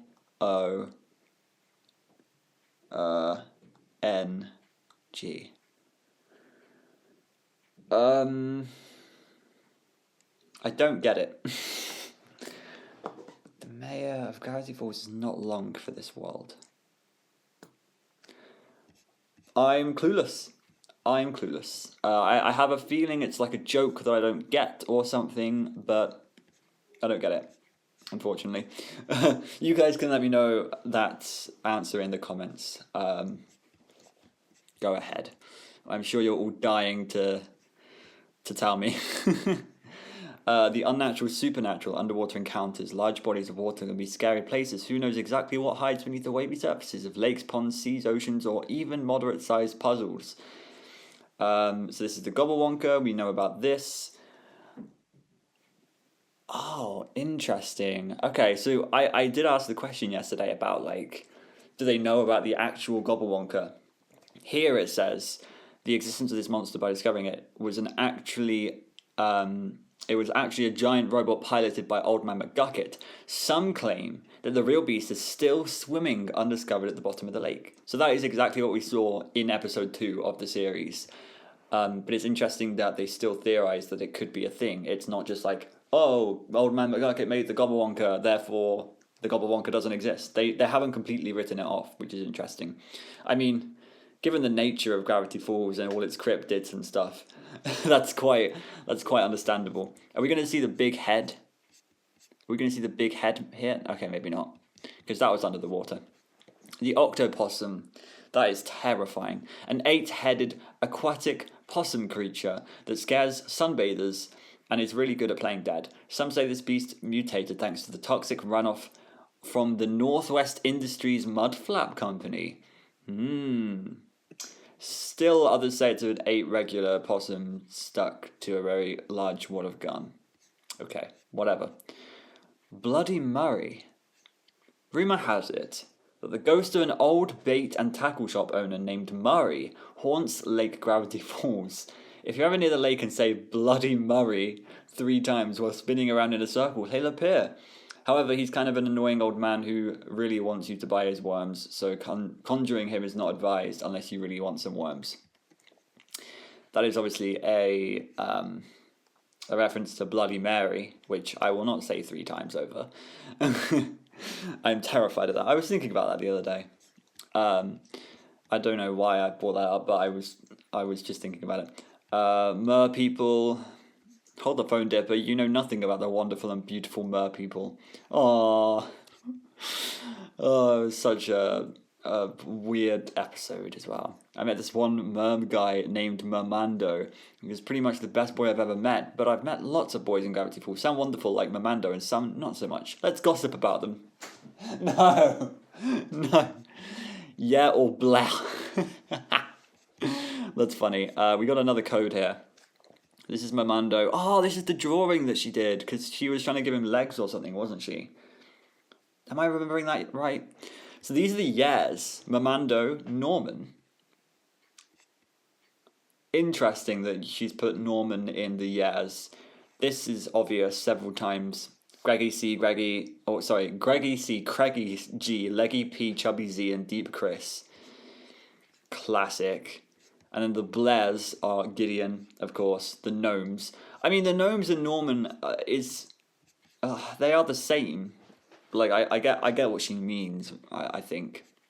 And then Robbie, I just don't get what some girls see in him. I mean, he's all tight jeans, angsty attitude, and guitar. Actually, maybe I need to rethink my list. Vampire boyfriends, is he to undie for? Oh, that's so funny. There's like a thingy there. Okay, we're not going to do that, but we are going to do this. So let's have another look at these codes. So my character thing was thrown away completely, unless one of the characters was the mayor. But oh well. So W, E, and then H. Is it H? No, that's not H. That is a N, and then it's a D. Wendy. Wendy's nuts. I'm not going to finish that. This is going to be a W, I, S, H, E, S. Wendy wishes. This is going to be a freaking tongue twister, isn't it? S, H, E. Wendy wishes she...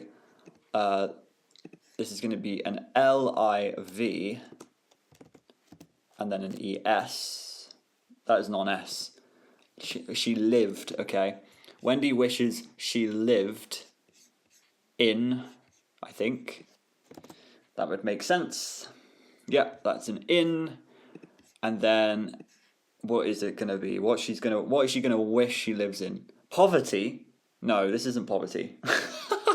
Never mind. It's a P-O-R. Portland. Is it Portland? I think it's Portland. Really? Wendy wishes she lived in Portland. Where is Portland? Oh, okay, so Portland is also in Oregon. I would love to know her reason why she wants to live in Portland. But, cool. Still in America. It's still in America. So I know nothing about it. Okay, let's continue. Monster Fashion Show. Hi, Mabel's best friend Candy here. God's sake. And Grenda, Mabel's other best friend. We're fashionistas here to judge the Gravity Falls monsters on their fashion sense. The monster with the best outfit wins our... I can't remember how Candy speaks. Is she really high-pitched or, like, nerdy? I can't remember. The monster with the best outfit wins our coveted Most Monsterlicious Monster Award. Here we go. First up is the 6,000-year-old mummy. She's looking as thin as ever, practically all bone. Gross. Next, please. Her rags have a nice loose fit, but they are so 6,000 years ago.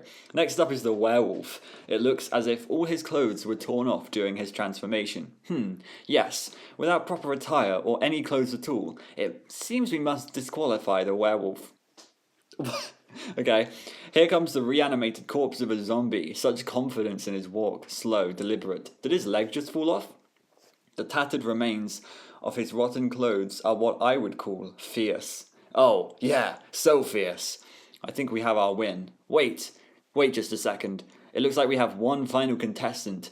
Pacifica Northwest? This is a fashion show for monsters. Then she fits right in. Pacifica Northwest wins the award for most monsterlicious monster. For goodness sake. We need Pacifica justice. This is interesting. This is a photo. I mean, we never saw this in the show. We did see a werewolf. He didn't look like this. We saw zombies, but we never saw a mummy, and the zombies didn't look like this. So this looks all new, which is quite interesting. They made new art for this. I mean, we knew that already, but like they actually like went all out and made it in the style of the original show. That's quite cool. Ew, yuck, blah. I just got this creepy letter from the Gravity Falls maximum security prison from you-know-who. I don't even want to write his name again. And in a he's so powerful I dare not invoke it way. Just in a what a little weirdo way. I'm going to put it inside here and never look at it again. I suggest you do the same. Bleh. Stamp of bleh. Okay, I love this. I love that they're diving deep into a lot of the different corners of the series, right? They're not just sticking to, like, the monsters. They're, like, going into more of Gideon's story while he's in prison. So that's interesting. This is interesting as well. Gravity Falls, Oregon. What does this mean? Is that the date? Is it the date? I don't think it will be the date. Because this isn't a date. But this could be September 26th, 2016. Although I guess Americans don't write it that way. Hello, dearest Mabel. Even though I am away, I wrote this short note to let you know I am thinking of your lovely face, and how I can get my revenge against you and the whole accursed Pines family. The warden keeps us all on a pretty tight schedule, but I try to find a little me time each day to reflect on what I've done wrong and how I can avoid repeating the same mistakes when I get out on parole and put my next evil scheme into action. Here's what a typical day looks like for me. I know what's going on. So I was like, I read this line, and then I read this line, and I was like, why is it a capital L? And then I started reading down here, and I was like, maybe it will spell something. It doesn't spell anything. But then I realized there's a H up here. Yes, this is an acrostic, guys. This is an acrostic poem, if you could even call it a poem. So it says Helpme, help me. E-S, escape, help me escape, or B, destroyed. Yours forever, Little Gideon. I do want to read the rest of this but that's really cool. I really like that. It's almost like he's trying to disguise it so that it can actually be sent to her from the prison. What is it? I destroy you? Is that his number plate or something? That's weird. Sunrise and wake up at 7 a.m. One-handed push-ups till 7:15. Bribe the guard for hair gel and comb at 7:20. Style hair from 7:25 to 8. Breakfast 8 to 8:30. It's difficult staying on a low-carb diet in here. I must preserve my figure. Rehabilitative art program 9 to 11:30. Right now I'm just going through an abstract expressionist phase. They needed an E. Lunch is from 12 to 12:30. I eat a small salad and an orange. Twice a week I smash potatoes into the face of the biggest guy at my table to re-establish my dominance. Free play in the yard 12:30 to 1:30 where I like to sunbathe and work on my gorgeous tan. Rehabilitative license plate making, I see, 2 to 5:30. Evening meal from 6 to 7. The chocolate pudding is my one weakness. Bribe Daniel the guard for latest issue of Preacher's Digest at 7:10. From 7:15 to 8 I read and even relax a bit before I plot my revenge from 8 to 9. Lights out at 9 and then I stew in hatred for most of the night and dream my funny little nightmares. Though I cannot imagine how painful it will be to see your entire family destroyed right before your very eyes. I just want you to know that I'll be there for you. Well, obviously I'll be there since I'll be the one doing the destroying. I'm sure you'll understand. But once we have the unpleasant business of your family's elimination behind us, I hope that you'll maybe consider giving me another chance. Dinner and a movie, perhaps? That's really funny. I really love the comedy of this because, like, it's clear that they did this whole thing just to make the acrostic work. But they did it on like, they didn't use like common words. They tried to like stretch it out and like I eat a small salad and an orange. Like you wouldn't expect the word orange there, but they have to put orange in order for it to be an O. That's really funny. I love this. This is great. Okay, we got another code. Again, I don't think we saw this guy, but he's a bit scary. Looks like my YouTube profile picture, to be honest. Okay, let's see what this is all about. Is this the... This is the... Okay, and then this is going to be E and D, I think. The end of... Okay, so good so far. So far, so good, I think, is the saying. And then this is a W, O, 9 is R, and then this is an L, D. The end of the world is... This is interesting. Could it be something? I have a feeling this whole book is just a red herring. Like, this is the Journal 3 before the Journal 3, but it's like how Scott Cawthon does, like, the troll games, like he did Sister Location Mature Edition before Sister Location came out. This is like Alex Hirsch trolling us, like, this is going to be a book that's full of lore, and then you solve all the freaking codes, and it's like, the world is going to be destroyed by a giant llama, and like, I don't freaking care. I don't care, just give me lore. C... and then an L, and then O, S. I'm starting to understand the closet, the closer. The end of the world is closer, it's going to be than you think. I think, or it's, no, it's not, but than the, what is this going to be? Than the end, I think. Is that end? Yeah, that's end again. Then the end of... This is a lengthy process. We keep seeing the word the, I should know off by heart by now. And then there's a double bigram in here again.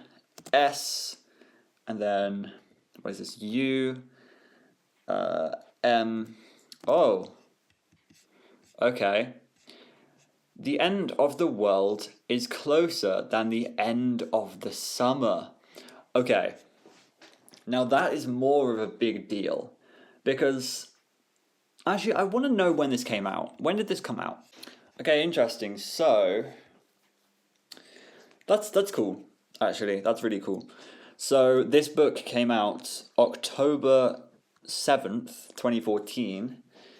And you'll notice here that that is between Little Gift Shop of Horrors, which is the 3-story episode. Or was it 3? I don't remember how many, but the story episode that's non-canon. And the Society of the Blind Eye, which is very much canon, right? So it came out between these two. It came out shortly after Little Gift Shop of Horrors. So that means that we have actually seen the sock puppets, which is here. So that's cool that they've included that. But we haven't seen the Society of the Blind Eye. I don't think, unless we're going to see it in a minute. But, like, this is really well timed, I would say. Because it's before everything with Stanford. Yeah, I like that. I like this because this is a big teaser. The end of the world is closer than the end of the summer. Whether or not Society of the Blind Eye is here, we didn't know that fact until at least the Not What He Seems, I guess. Not What He Seems, the episode Not What He Seems, because we learned that the portal. We learn about like the space, interdimensional rift, and stuff like that. Like, there's a lot that goes on. Like that is a big inflection point in the series, and so this is kind of foreshadowing for that, which is really cool. It's really cool that when this book was released, it kind of had a little bit of foreshadowing for what was going to happen in the rest of the series. Because if you think about it, I mean, let's look back at these dates, right? The next. Not What He Seems would then come out March 9th, 2015. That is almost 6 months later. I mean, it's 5 months later. It's 5 months later. So, like, that's a lot. And then, when did the series finish? I mean, Weirdmageddon started a whole year later. So that is crazy. That is ridiculously crazy. And I like that. I like that they foreshadowed that.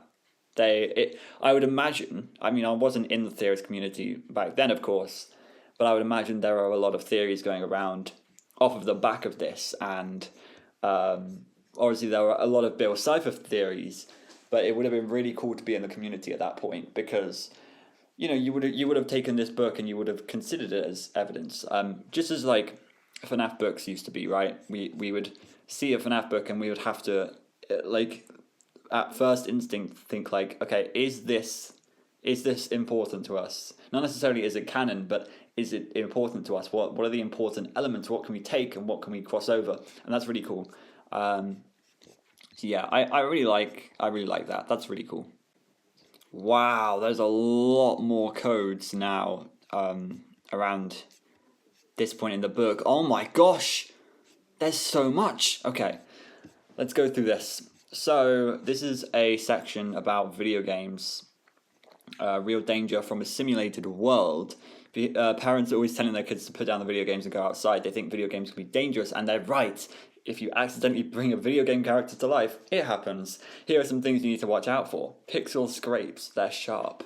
Any boxes, barrels, or crates should be broken open to see what kind of power-ups are inside. That same catchy music will loop over and over, and you will get sick of it eventually. Bad guy minions are easily defeated, but when you continue walking, more will always respawn.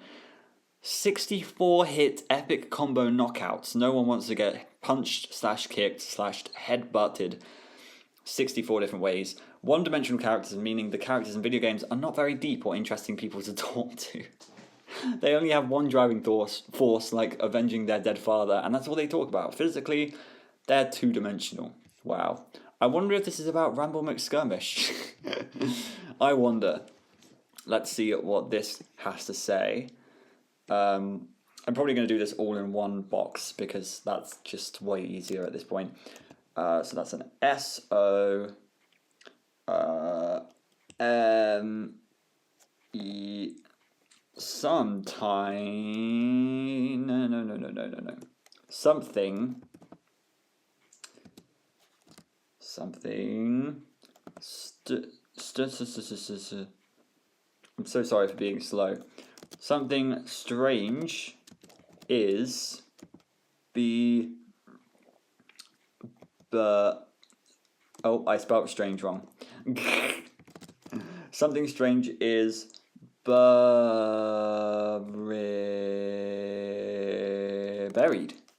What?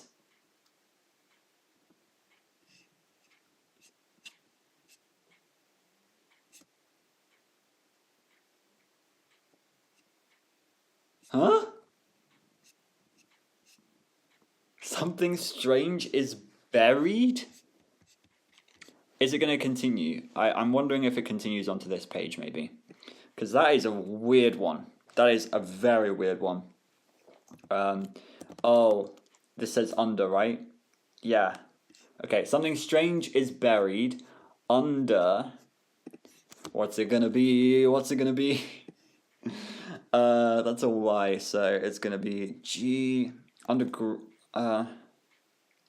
What?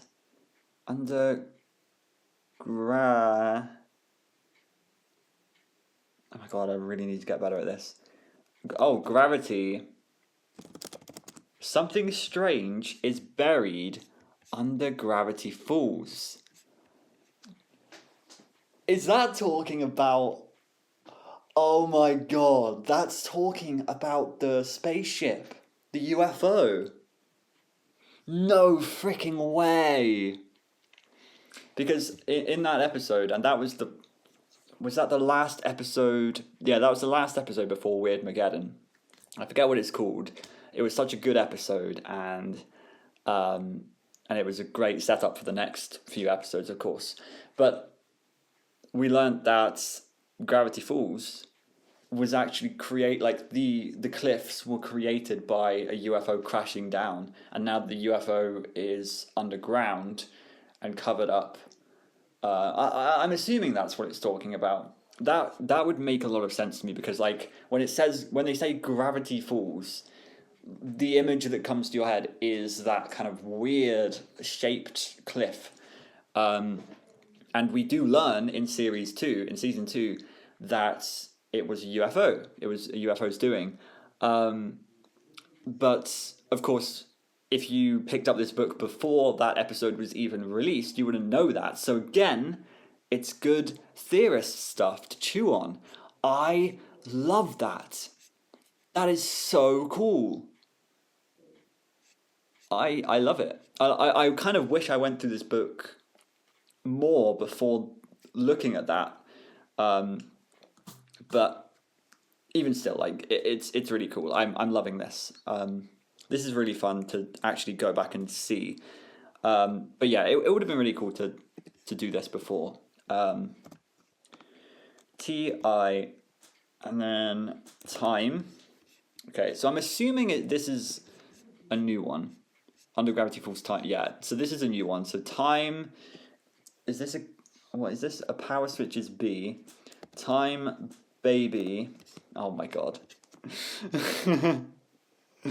Time baby. What's time baby doing? Time baby is... And then this is going to be W. Time baby is worried. Oh no, what's time baby worried about? This is starting to get dark, you know? I think it's about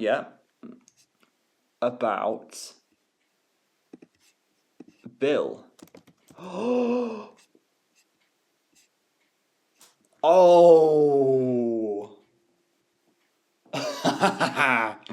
That's a cool one. Like I say, these started off so innocent, and then suddenly something strange is buried.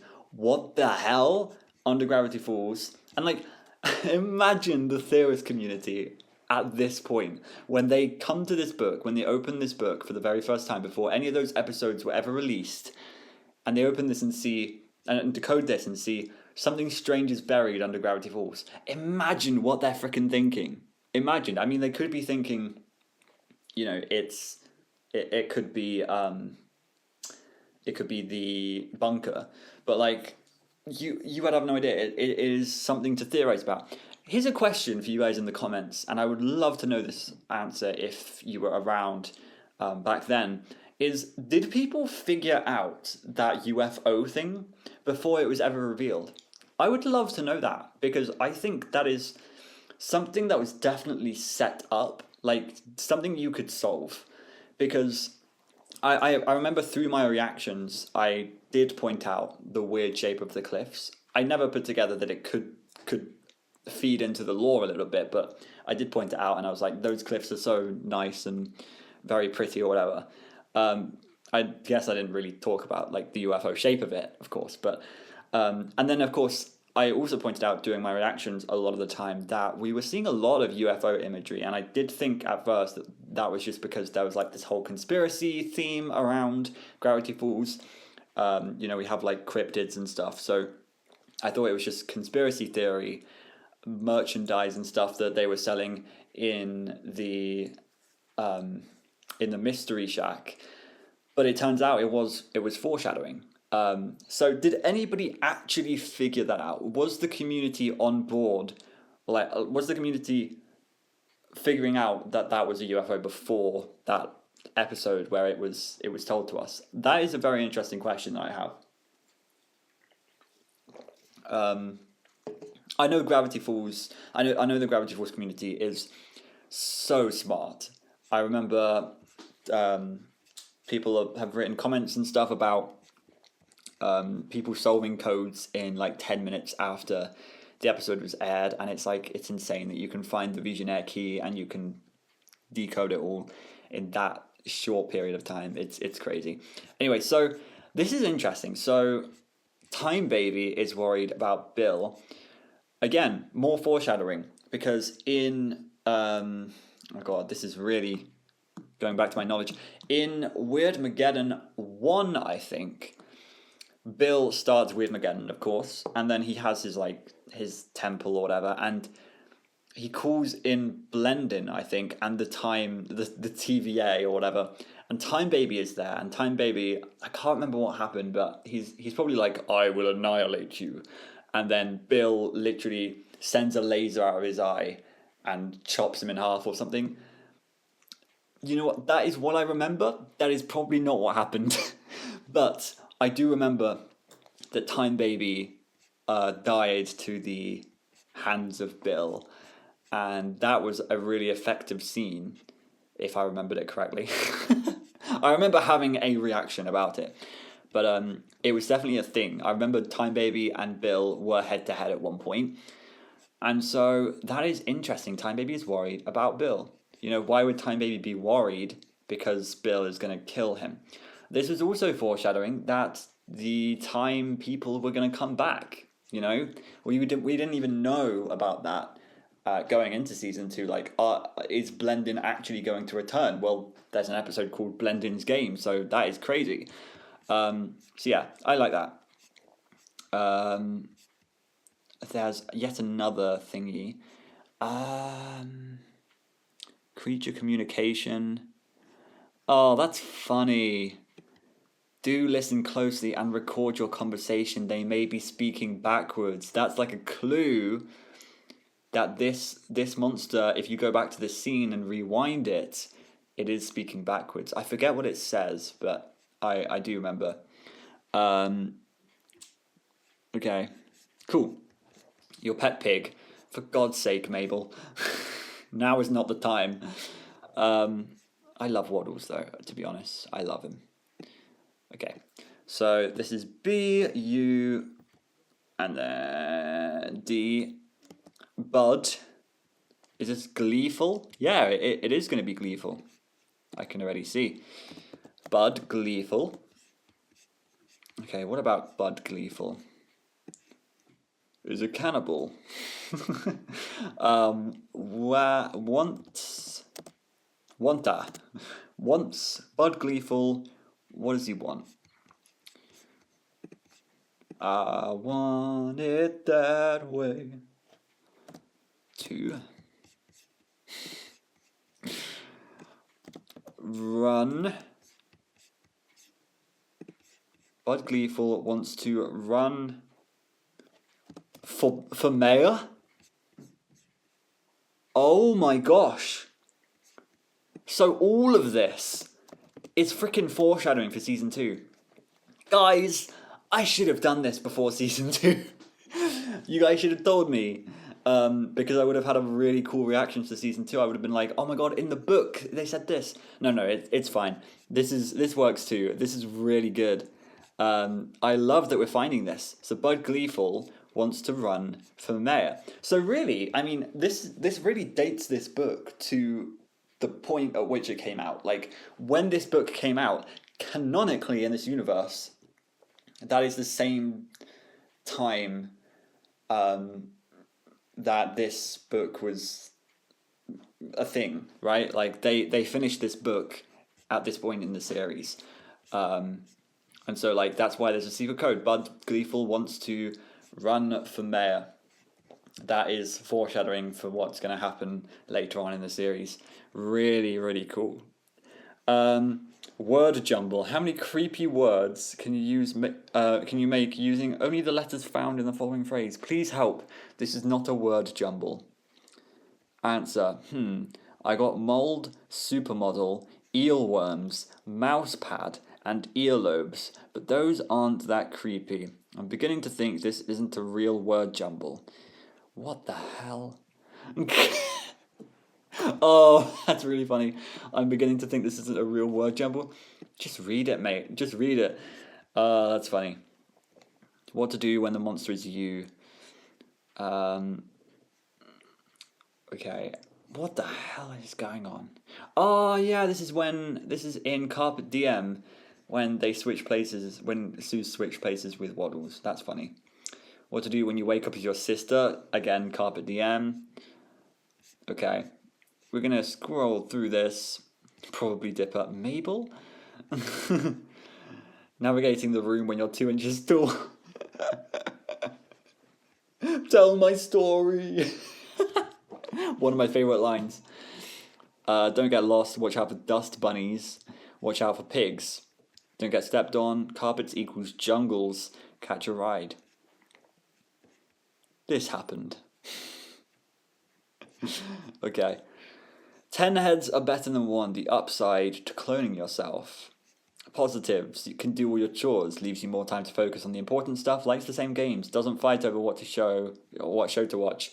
Gets projects completed in half the time. Tries out a new haircut without messing up your own hair. Now that is a positive. That is a big positive. Knows exactly what you're thinking. No more misunderstandings. Negatives. Won't do your chores. All games end in a tie.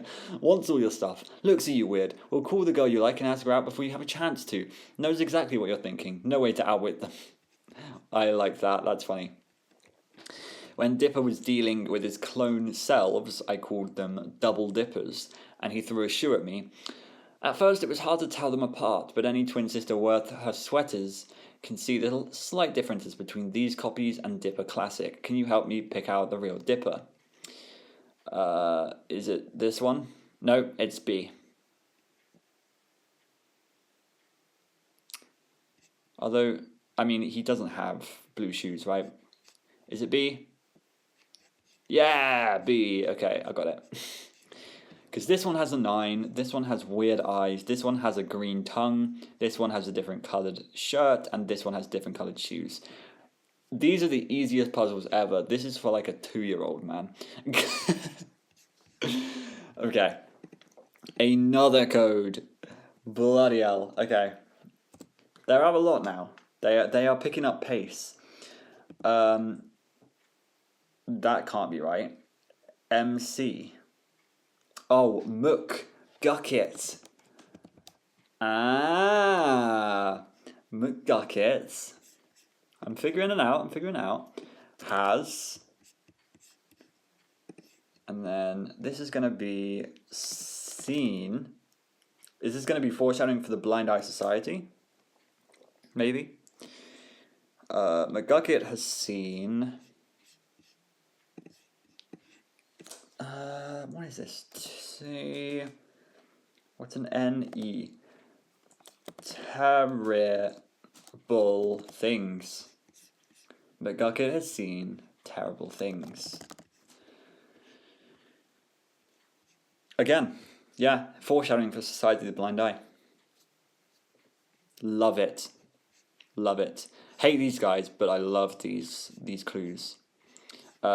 Even more? Are you kidding me? Okay. So this is going to be G, R, E, and then Grenda. So it seems like we're getting one for each character. That's really interesting. Grenda. What will this be? What will Grenda do? Marry. Oh, I like this. I like the look of this flowchart. What is this? Rich. Grenda will marry Rich. That's a reference to the Northwest Mansion mystery. Oh my god! The foreshadowing they've packed into these codes is really cool. I like it a lot. I really like that. Okay, what is this about? Okay, so this is how you deal with a shapeshifter. So say hello to sister. She hisses and climbing up the wall. Shapeshifter.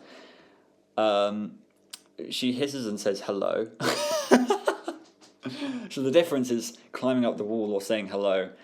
Her voice sounds like an opera singer with rocks in her mouth, or more or less like your sister. As you talk, she is really sweet and calls you by name, keeps calling you Dorcas and throwing things at you. As you exit, she says, "See you later," and grows a third eye. Runs ahead of you and calls dibs on the TV. Yeah, okay, that's pretty accurate. Spend the day as someone else. This looks like the blankest page and the blandest page ever. We already went through all of this last time, so I'm not going to go through it again, unfortunately. I still think that there is some sort of weird thing going on with this blacked out stuff, but no, it's just a time people blacking out everything. I want to make sure I'm not missing any codes. Okay. The time anomaly removal crew. I need to remember that. I just keep calling them the TVA. And anybody who hasn't watched any Marvel shows in the last 10 years will not know what that means. Okay. T. H. A. T. That. B. Burn.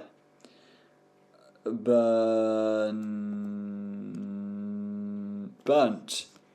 That burnt. What is this going to be? I get more and more confused by each thing. That burnt tree by... What do I think this is going to say? That burnt tree by... Burnt tree? Did we ever see a burnt tree? I don't think we did. That burnt tree by... What is this word? Soos's. This is going to be about Blendon's game, maybe. That burnt tree by Soos's house. Yeah, it's about Blendon's game and Soos's backstory. Is odd. I think that says odd. Yes, odd. Okay, that burnt tree by Soos's house is odd. So yeah, this is all foreshadowing for season 2. I love this. Really love it. Again, I wish I wish I saw this before, but it's fine. I'm not going to get mad. This says Soos, and then it's going to say WRITES.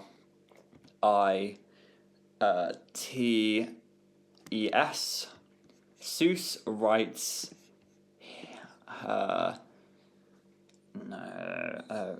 Soos writes... Fan mail. No, not fan mail. Soos writes fan fictions. Fan. Oh, it is fanfics. About. Is it gonna be the video game character? What's her name? Giffany. Please tell me this says. Oh no, it's not gonna say Giffany. That's unfortunate. S-T Stan.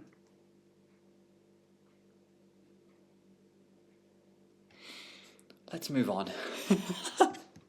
Again, sort of foreshadowing for the credits of Legends game, where we see Soos was got a job from Stan at a very young age, and then he's been there ever since. That's quite cute. This is all of the cool stuff that we like. I love these pages. I wish they went more in depth with this, and actually, I mean, there is going to be harder codes and stuff in the next book that we read, which is going to be next video, so I'm really excited to get into that, because I want some more difficult codes. What did this say again?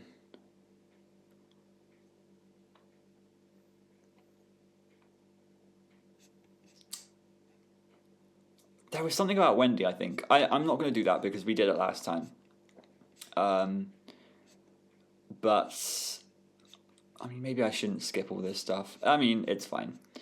We saw this last time. Nostradamus was a hack.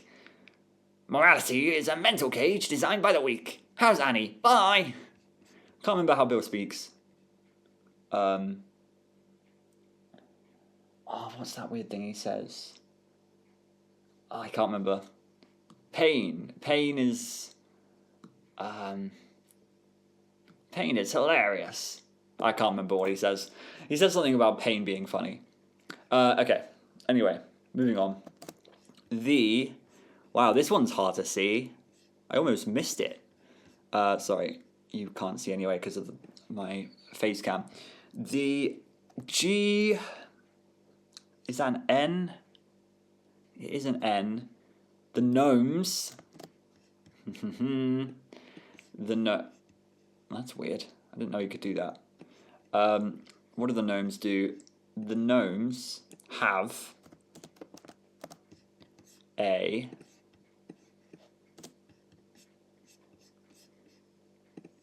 Okay. The gnomes have a C-L-E... Clear... What is this? The gnomes have a clear...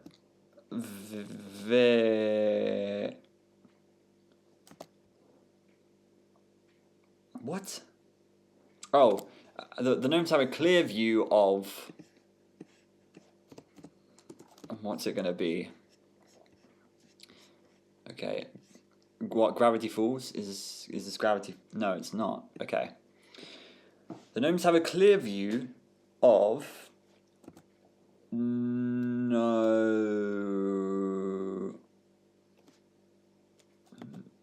Norway? Northern...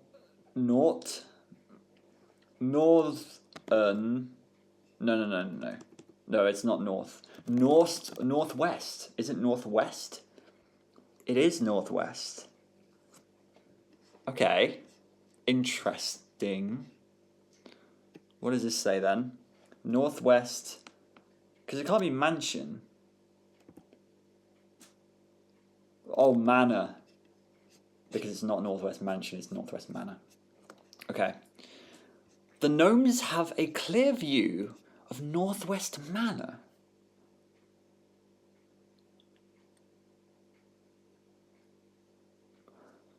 I don't see how that information is entirely relevant. But that is a weird... Yeah, that's just a very weird code to put in. But maybe it's just for funsies. I don't know.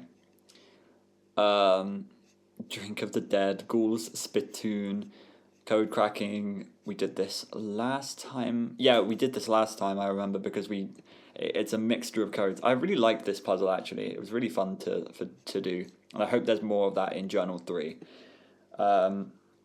Okay, so D-I... So many codes, man. And it's only going to get worse with Journal 3. Don't worry, not every Journal 3 video is going to be this long and this packed with... Well, actually, I can't promise about the the code solving. But, yeah. Dipper and 2 boxes is M... Mabel... Okay. Dipper and Mabel's something. What is this going to be? Father. Dipper and Mabel's father. Wait. We haven't heard about their parents, have we? Well, we know that Grunkle Stan was on the phone to their parents in the last episode of season 1, but we haven't actually seen their parents. So, what is this going to say? Dipper and Mabel's father. Ow. So, what? Okay, this cannot be right. Sorked. Oh, worked. That's not an S. It's because an S is an upside down triangle, and I thought that was an upside down triangle. Worked in, right? Is it in? Yes, it's in. Queen of Koalas. And this says C-O... Where did he work? Computers? Huh.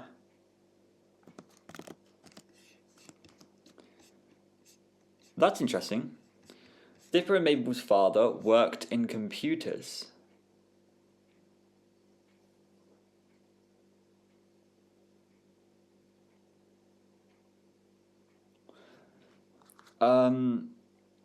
So, let me... Hang on a second.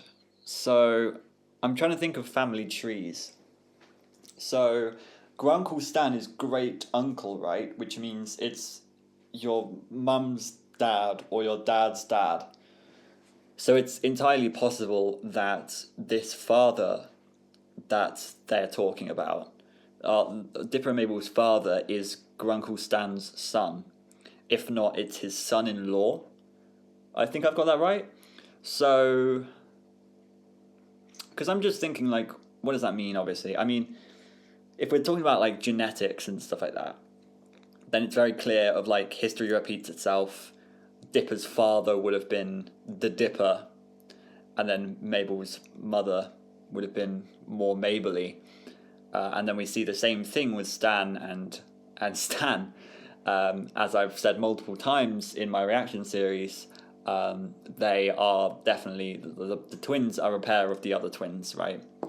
The twins are a parallel to the other twins.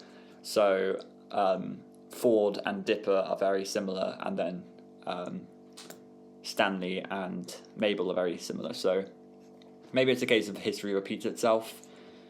But that's cool. We got a little information about their father. This is cool. This is 2 pages. And another kind of language is the language of fashion. Each sweater that I wear has a symbol. Can you figure out what each one is? Okay, fine. I'll do this one. So, what is that? That's a dog. That looks like a dog to me. And then, oh my god, what is going on? This is too much for me. We have a 4-leaf clover, a sign of luck. We have umbrella, which is an O.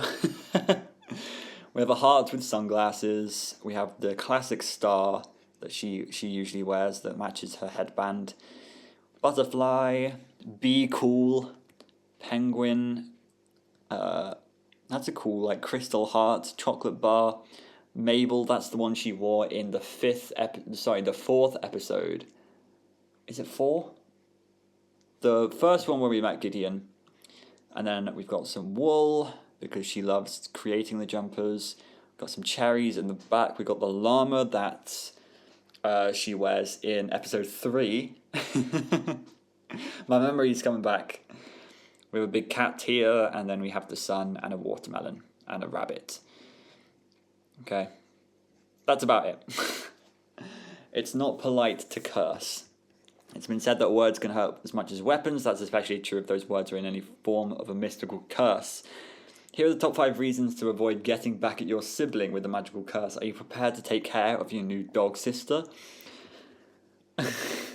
You may think your sibling has bad body odor now, but wait till they're a troll. if you banish them to the netherworld, you'll have to go back. You'll have to go to pick them up for dinner. How are they going to help with chores when they have snakes for fingers? Took away the mouth? Welcome to charades for the rest of your life. That's horrifying.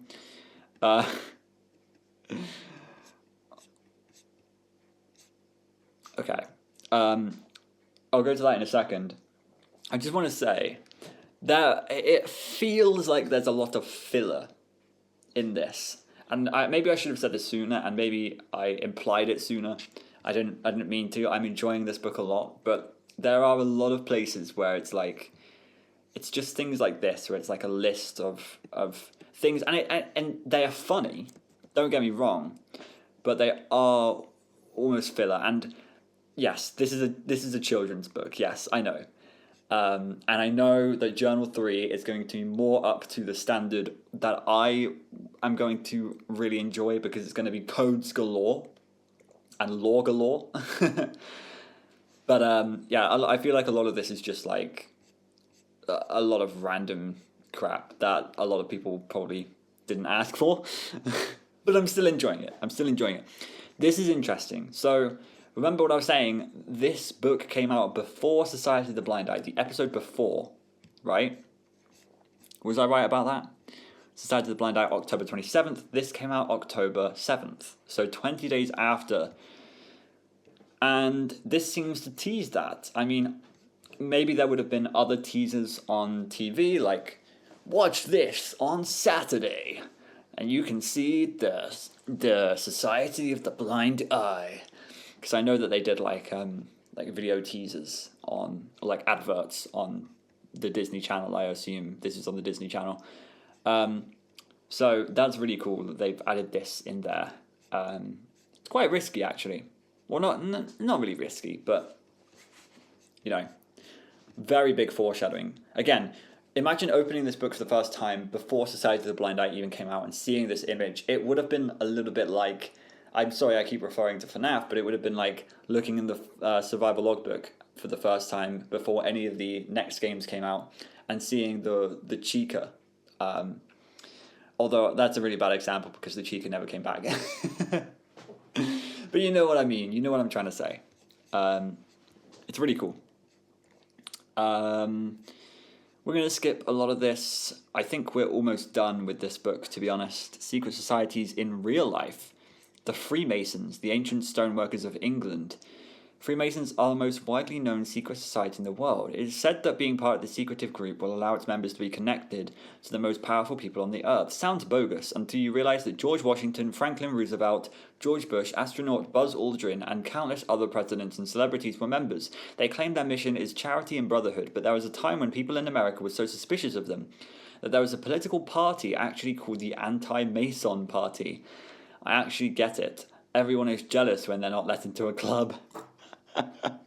Funny. This is interesting stuff. I wonder if they talk about the Illuminati. No, they don't. I think Illuminati was a thing back then. The meme must have been, like, the meme on YouTube must have been around by then. 100%. And, like, the Rude Sandstorm was around that time, I think. Da-da-da-da, da-da-da-da, da-da-da-da, da-da-da-da, da-da-da-da. That's not even the right song. Never mind. Skull and Bones, a secret society in Yale University. Skull and Bones was supposedly founded as part of a rivalry of school debate teams in 1832. What else do we have here? The Royal Order of the Holy Mackerel.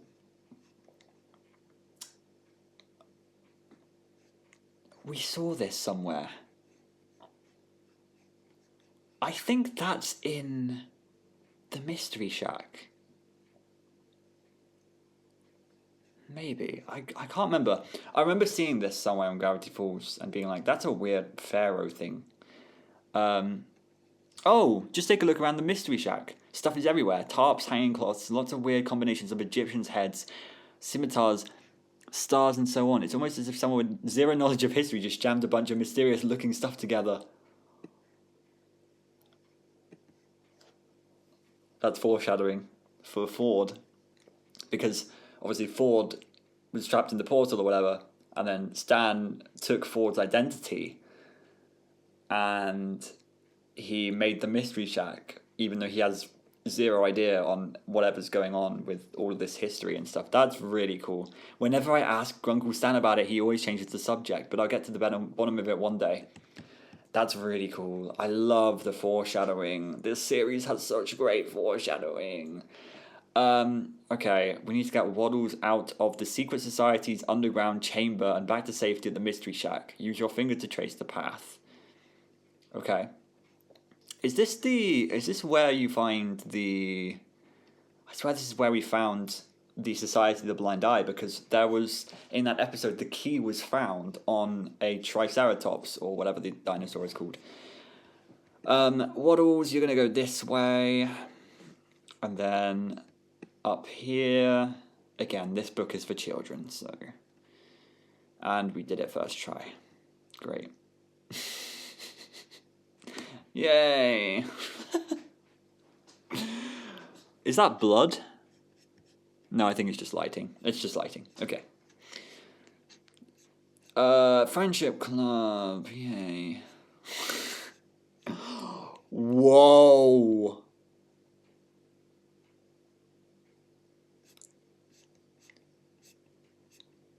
Whoa. This is cool. This is really cool. Oh, this is going to be the thumbnail. This is going to be the thumbnail of my video, man. The mystery blot. You guys, I turned to this page to write about the most secret in Gravity Falls, but then I found this. Oh, wow. So the more I look at it, the more I start to see, like, that part looks like an awful lot like Grunkle Stan, right? In what way does that look like Grunkle Stan? Okay, I'm seeing a lot of things, so let's draw on this. So I'm seeing Pine Tree. I have to do this every time. I'm seeing Gideon's star. I'm seeing Stanford's hand. I don't know where he's seeing Grunkle Stan, by the way. But again, foreshadowing, I guess. And then, what else do we have here?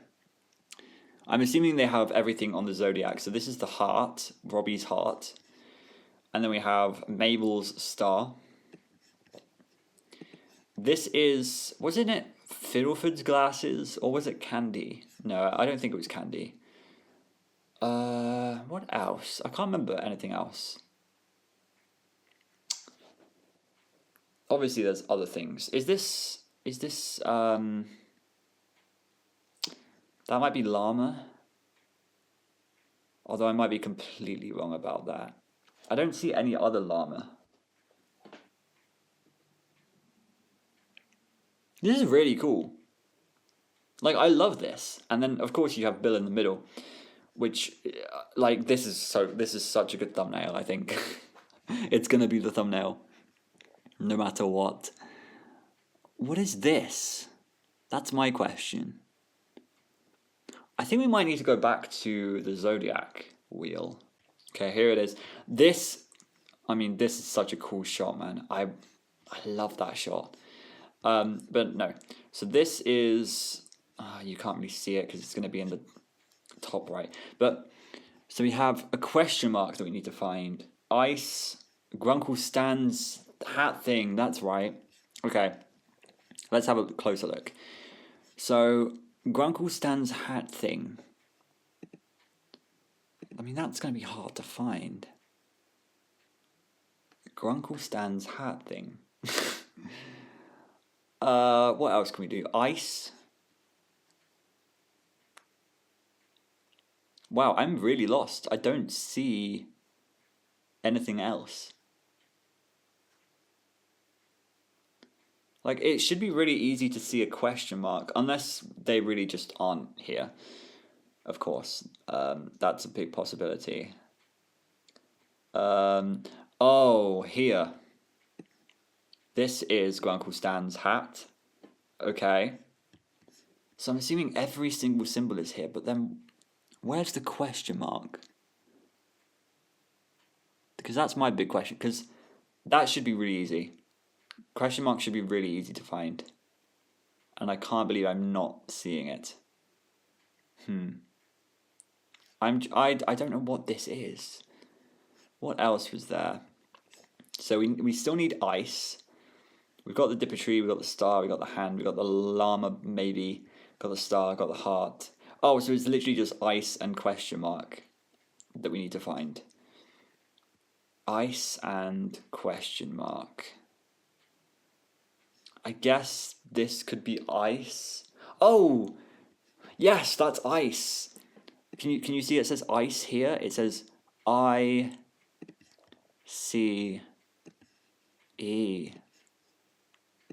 And it's actually easier if, okay, that looks terrible, but that says ice, and you can see the top there. It's actually easier if you look this way because you can see it rotated.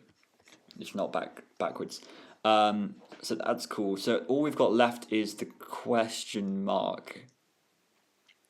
Again, I feel like we should be able to see this really easily. Is it that there? I don't know. Because also, what's this? This must be something. Is that the question mark? I'm done. I can't see the question mark. But I assume I've got everything except the question mark. Let me know where the question mark is in the comments if you can see it. And tell me if I got everything else correct. Okay. I think we're near the end of this book, but I want to do this code, of course. So this one is I'd imagine this is going to be pretty cool. Drawers. Okay, this is not what I was expecting, but that's even better. Draws Robbie. Or is it going to be Robbie draws? Oh, it's going to be this page first and then that one. Okay, sorry. So Robbie is a sometimes, maybe? No. SEC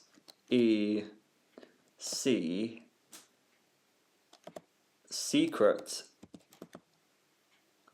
Wait, secretly. I think that says, yeah, secretly. Robbie secretly draws is it anime? Anime. Oh, Robbie secretly draws anime. Unless it continues on the next page. What is this symbol? Where did it come from? What could it mean? This could be a message from a supernatural being who's trying to show me something important from the future. Ah, that's, again, foreshadowing. But the big F word.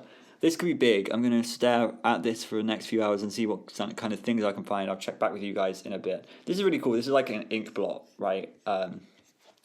In psychology, or I don't know what ink blots are really. Is it a method of, I don't know, a method to show like how you feel about things, I guess. Like if you see certain things, you feel different emotions. It's a little bit like Freud's theories on dreams and stuff, his insane theories.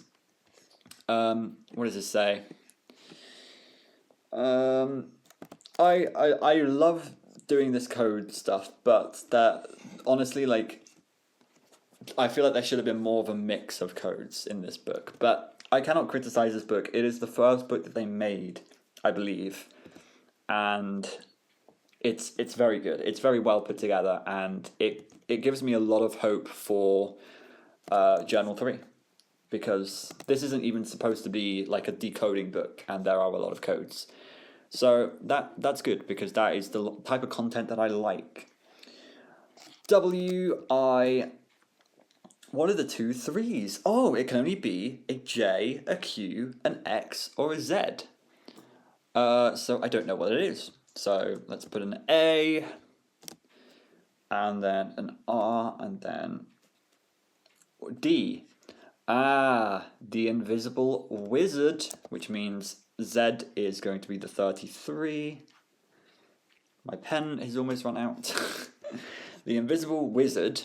So I'm curious about this invisible wizard because that was something that was never actually solved. I assume he exists. The invisible wizard keeps... I wonder if the invisible wizard is going to turn up in Journal 3. That would be interesting. The invisible wizard keeps... U, and then N keeps... And... What?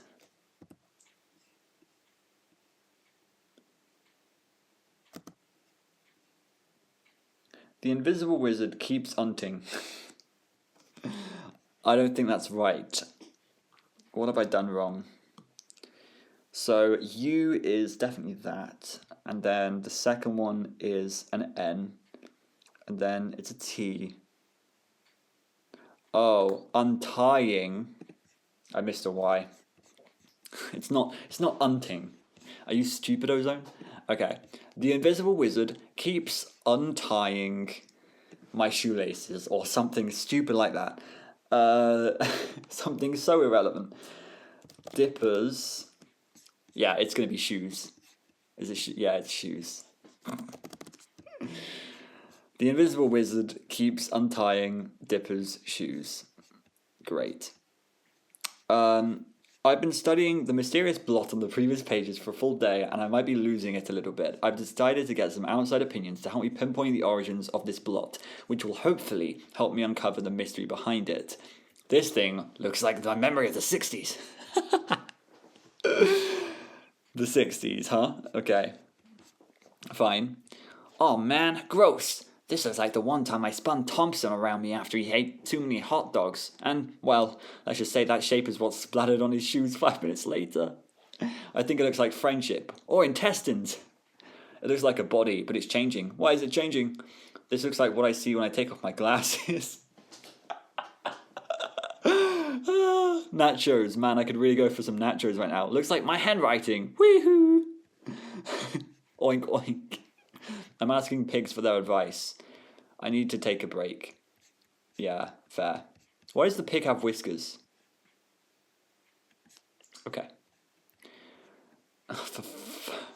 For God's sake, Mabel. The mystery blot revealed. Once again, she could be a YouTuber. Mangelangelo here.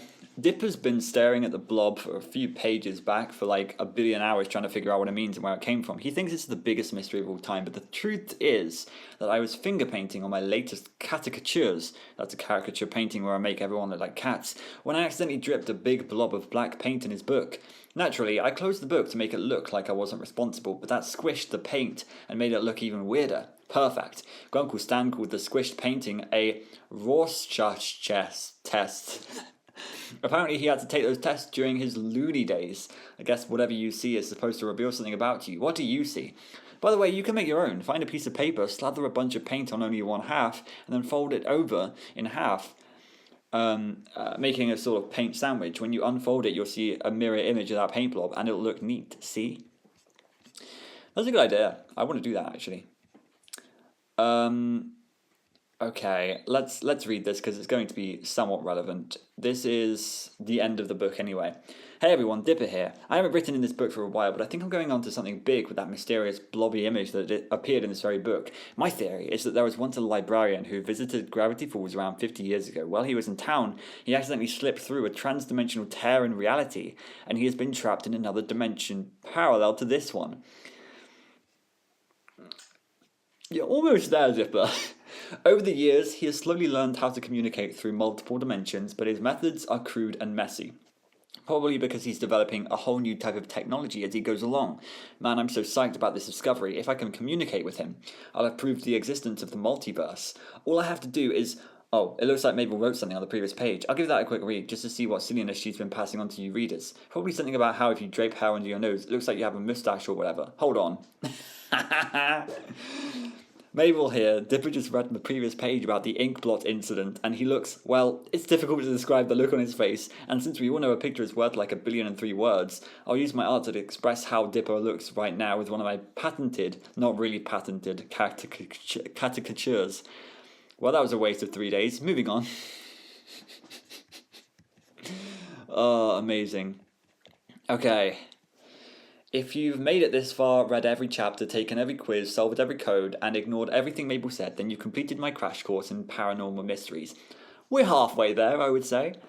I tip my pine tree hat to you. You are on your way to uncovering the mysteries of the universe, defending the weak, protecting the strange, and making the world a weirder place. I may call upon you one day to join a society that I've been thinking of founding.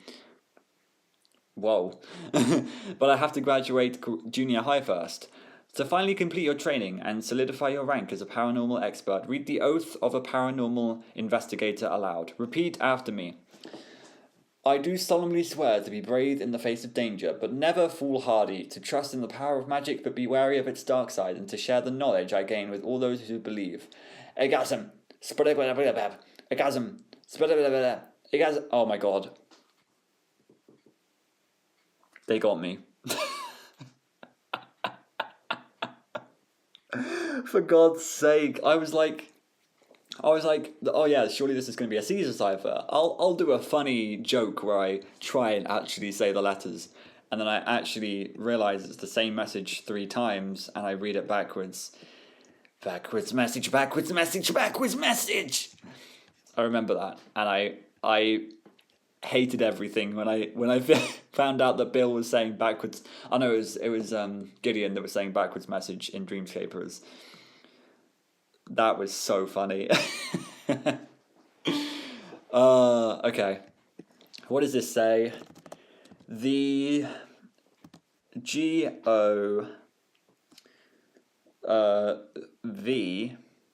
government, I think that's what it's gonna say. The government can be is this talking about the government agents? The government can be forge. What's an N? It's an E. And then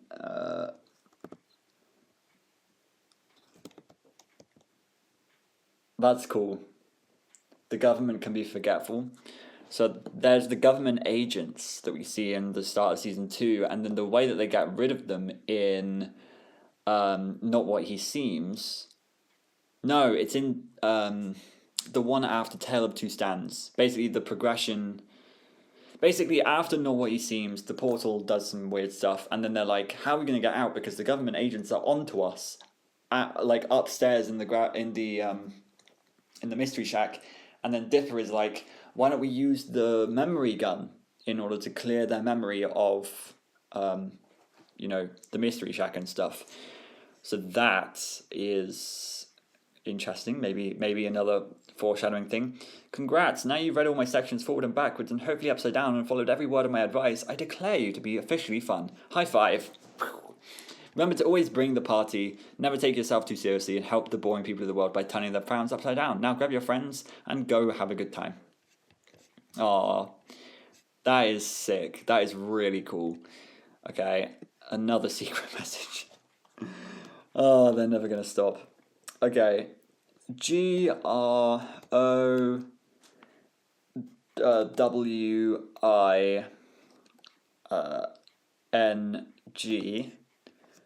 Growing up. Oh, this could be a more serious one. Growing up is... What's it gonna say? Growing up is OP. Is it optional?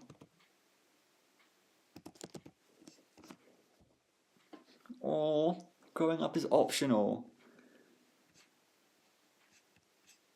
That's a really sweet message. Obviously, like, I don't know why I find that so endearing, but I don't know. Sometimes I get sad that I'm growing up. And I think, I wish I saw this show when I was a child.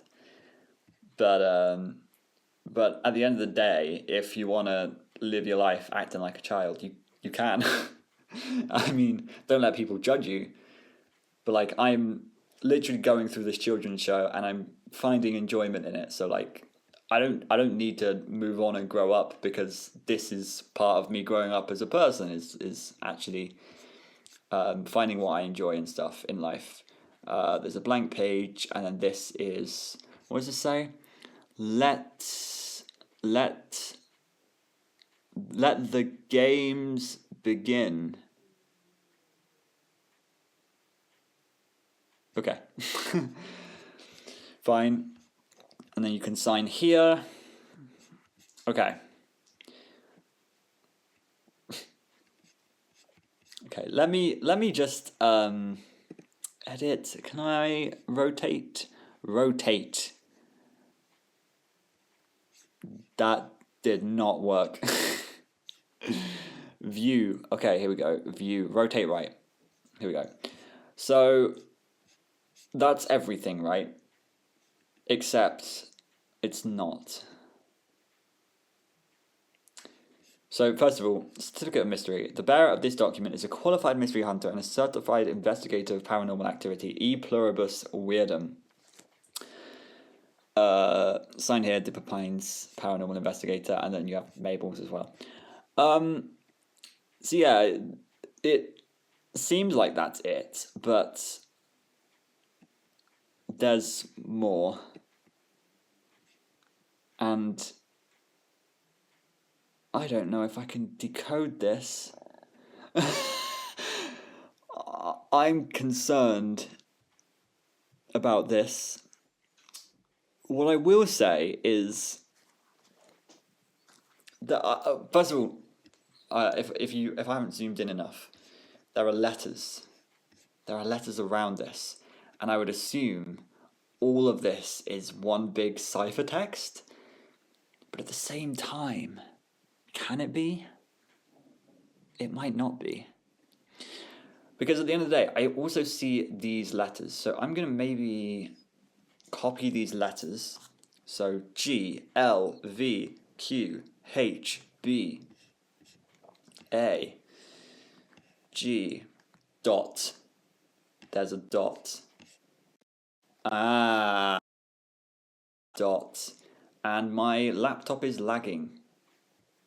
Why is that? I hope you can still see me. Maybe. Oh no.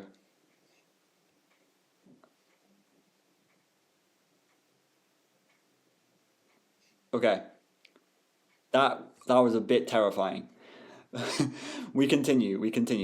Okay. So I'm going to go with what we've got right now.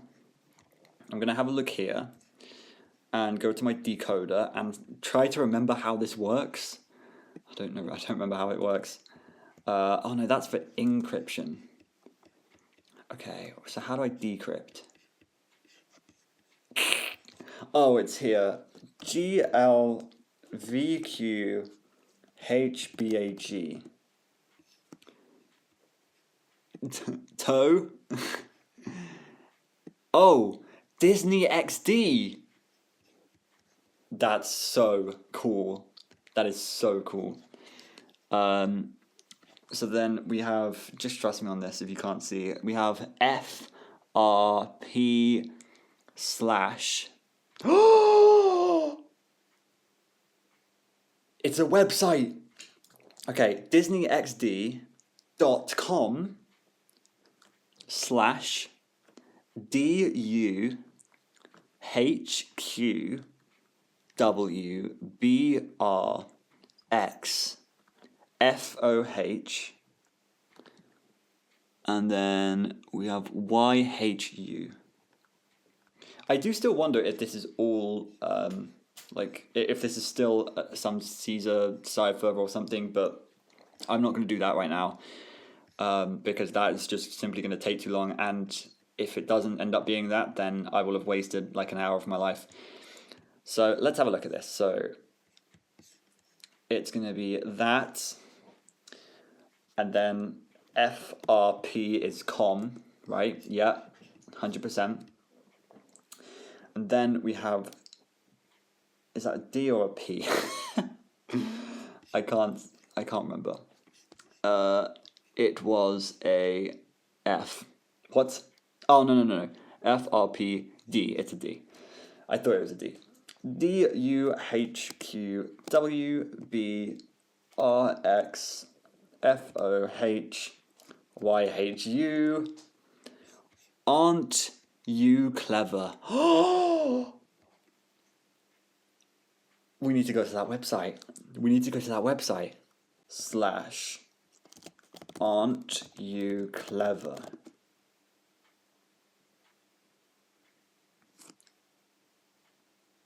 No! Maybe it's case sensitive. Oh, Jesus. Wreck-It Ralph. Wrecking things. That's actually a cool page. Is it case sensitive? Aren't you clever? No, it's not. Maybe it was taken down. I'm gonna look it up.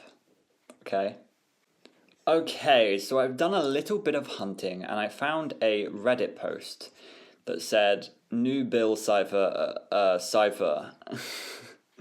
and basically the why oh yeah, a secret code in different Mabel's guide to mystery and non-stop fun led to a webpage with this image.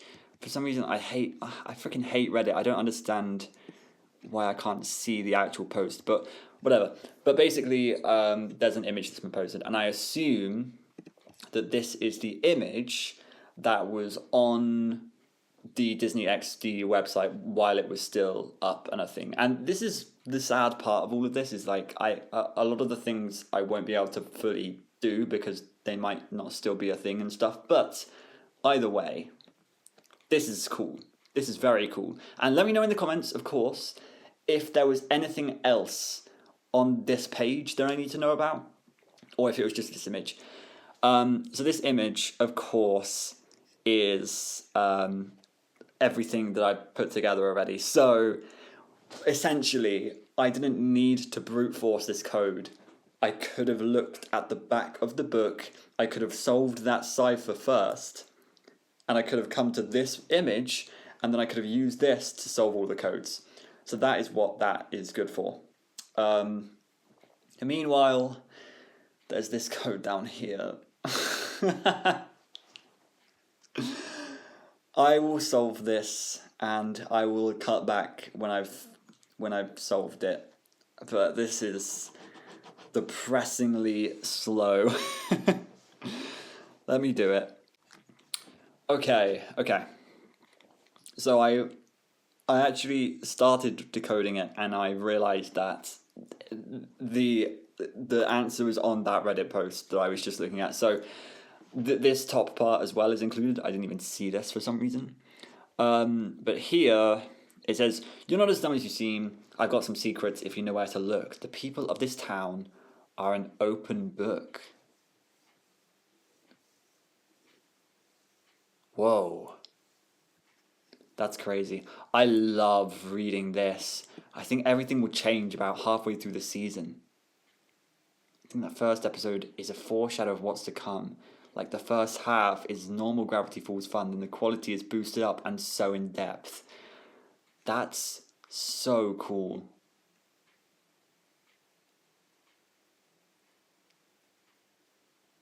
Huh. Oh no, I just absolutely love. I love that this is there are comments still from 11 years ago that we can go back and see that people are theorizing about season 2 and stuff.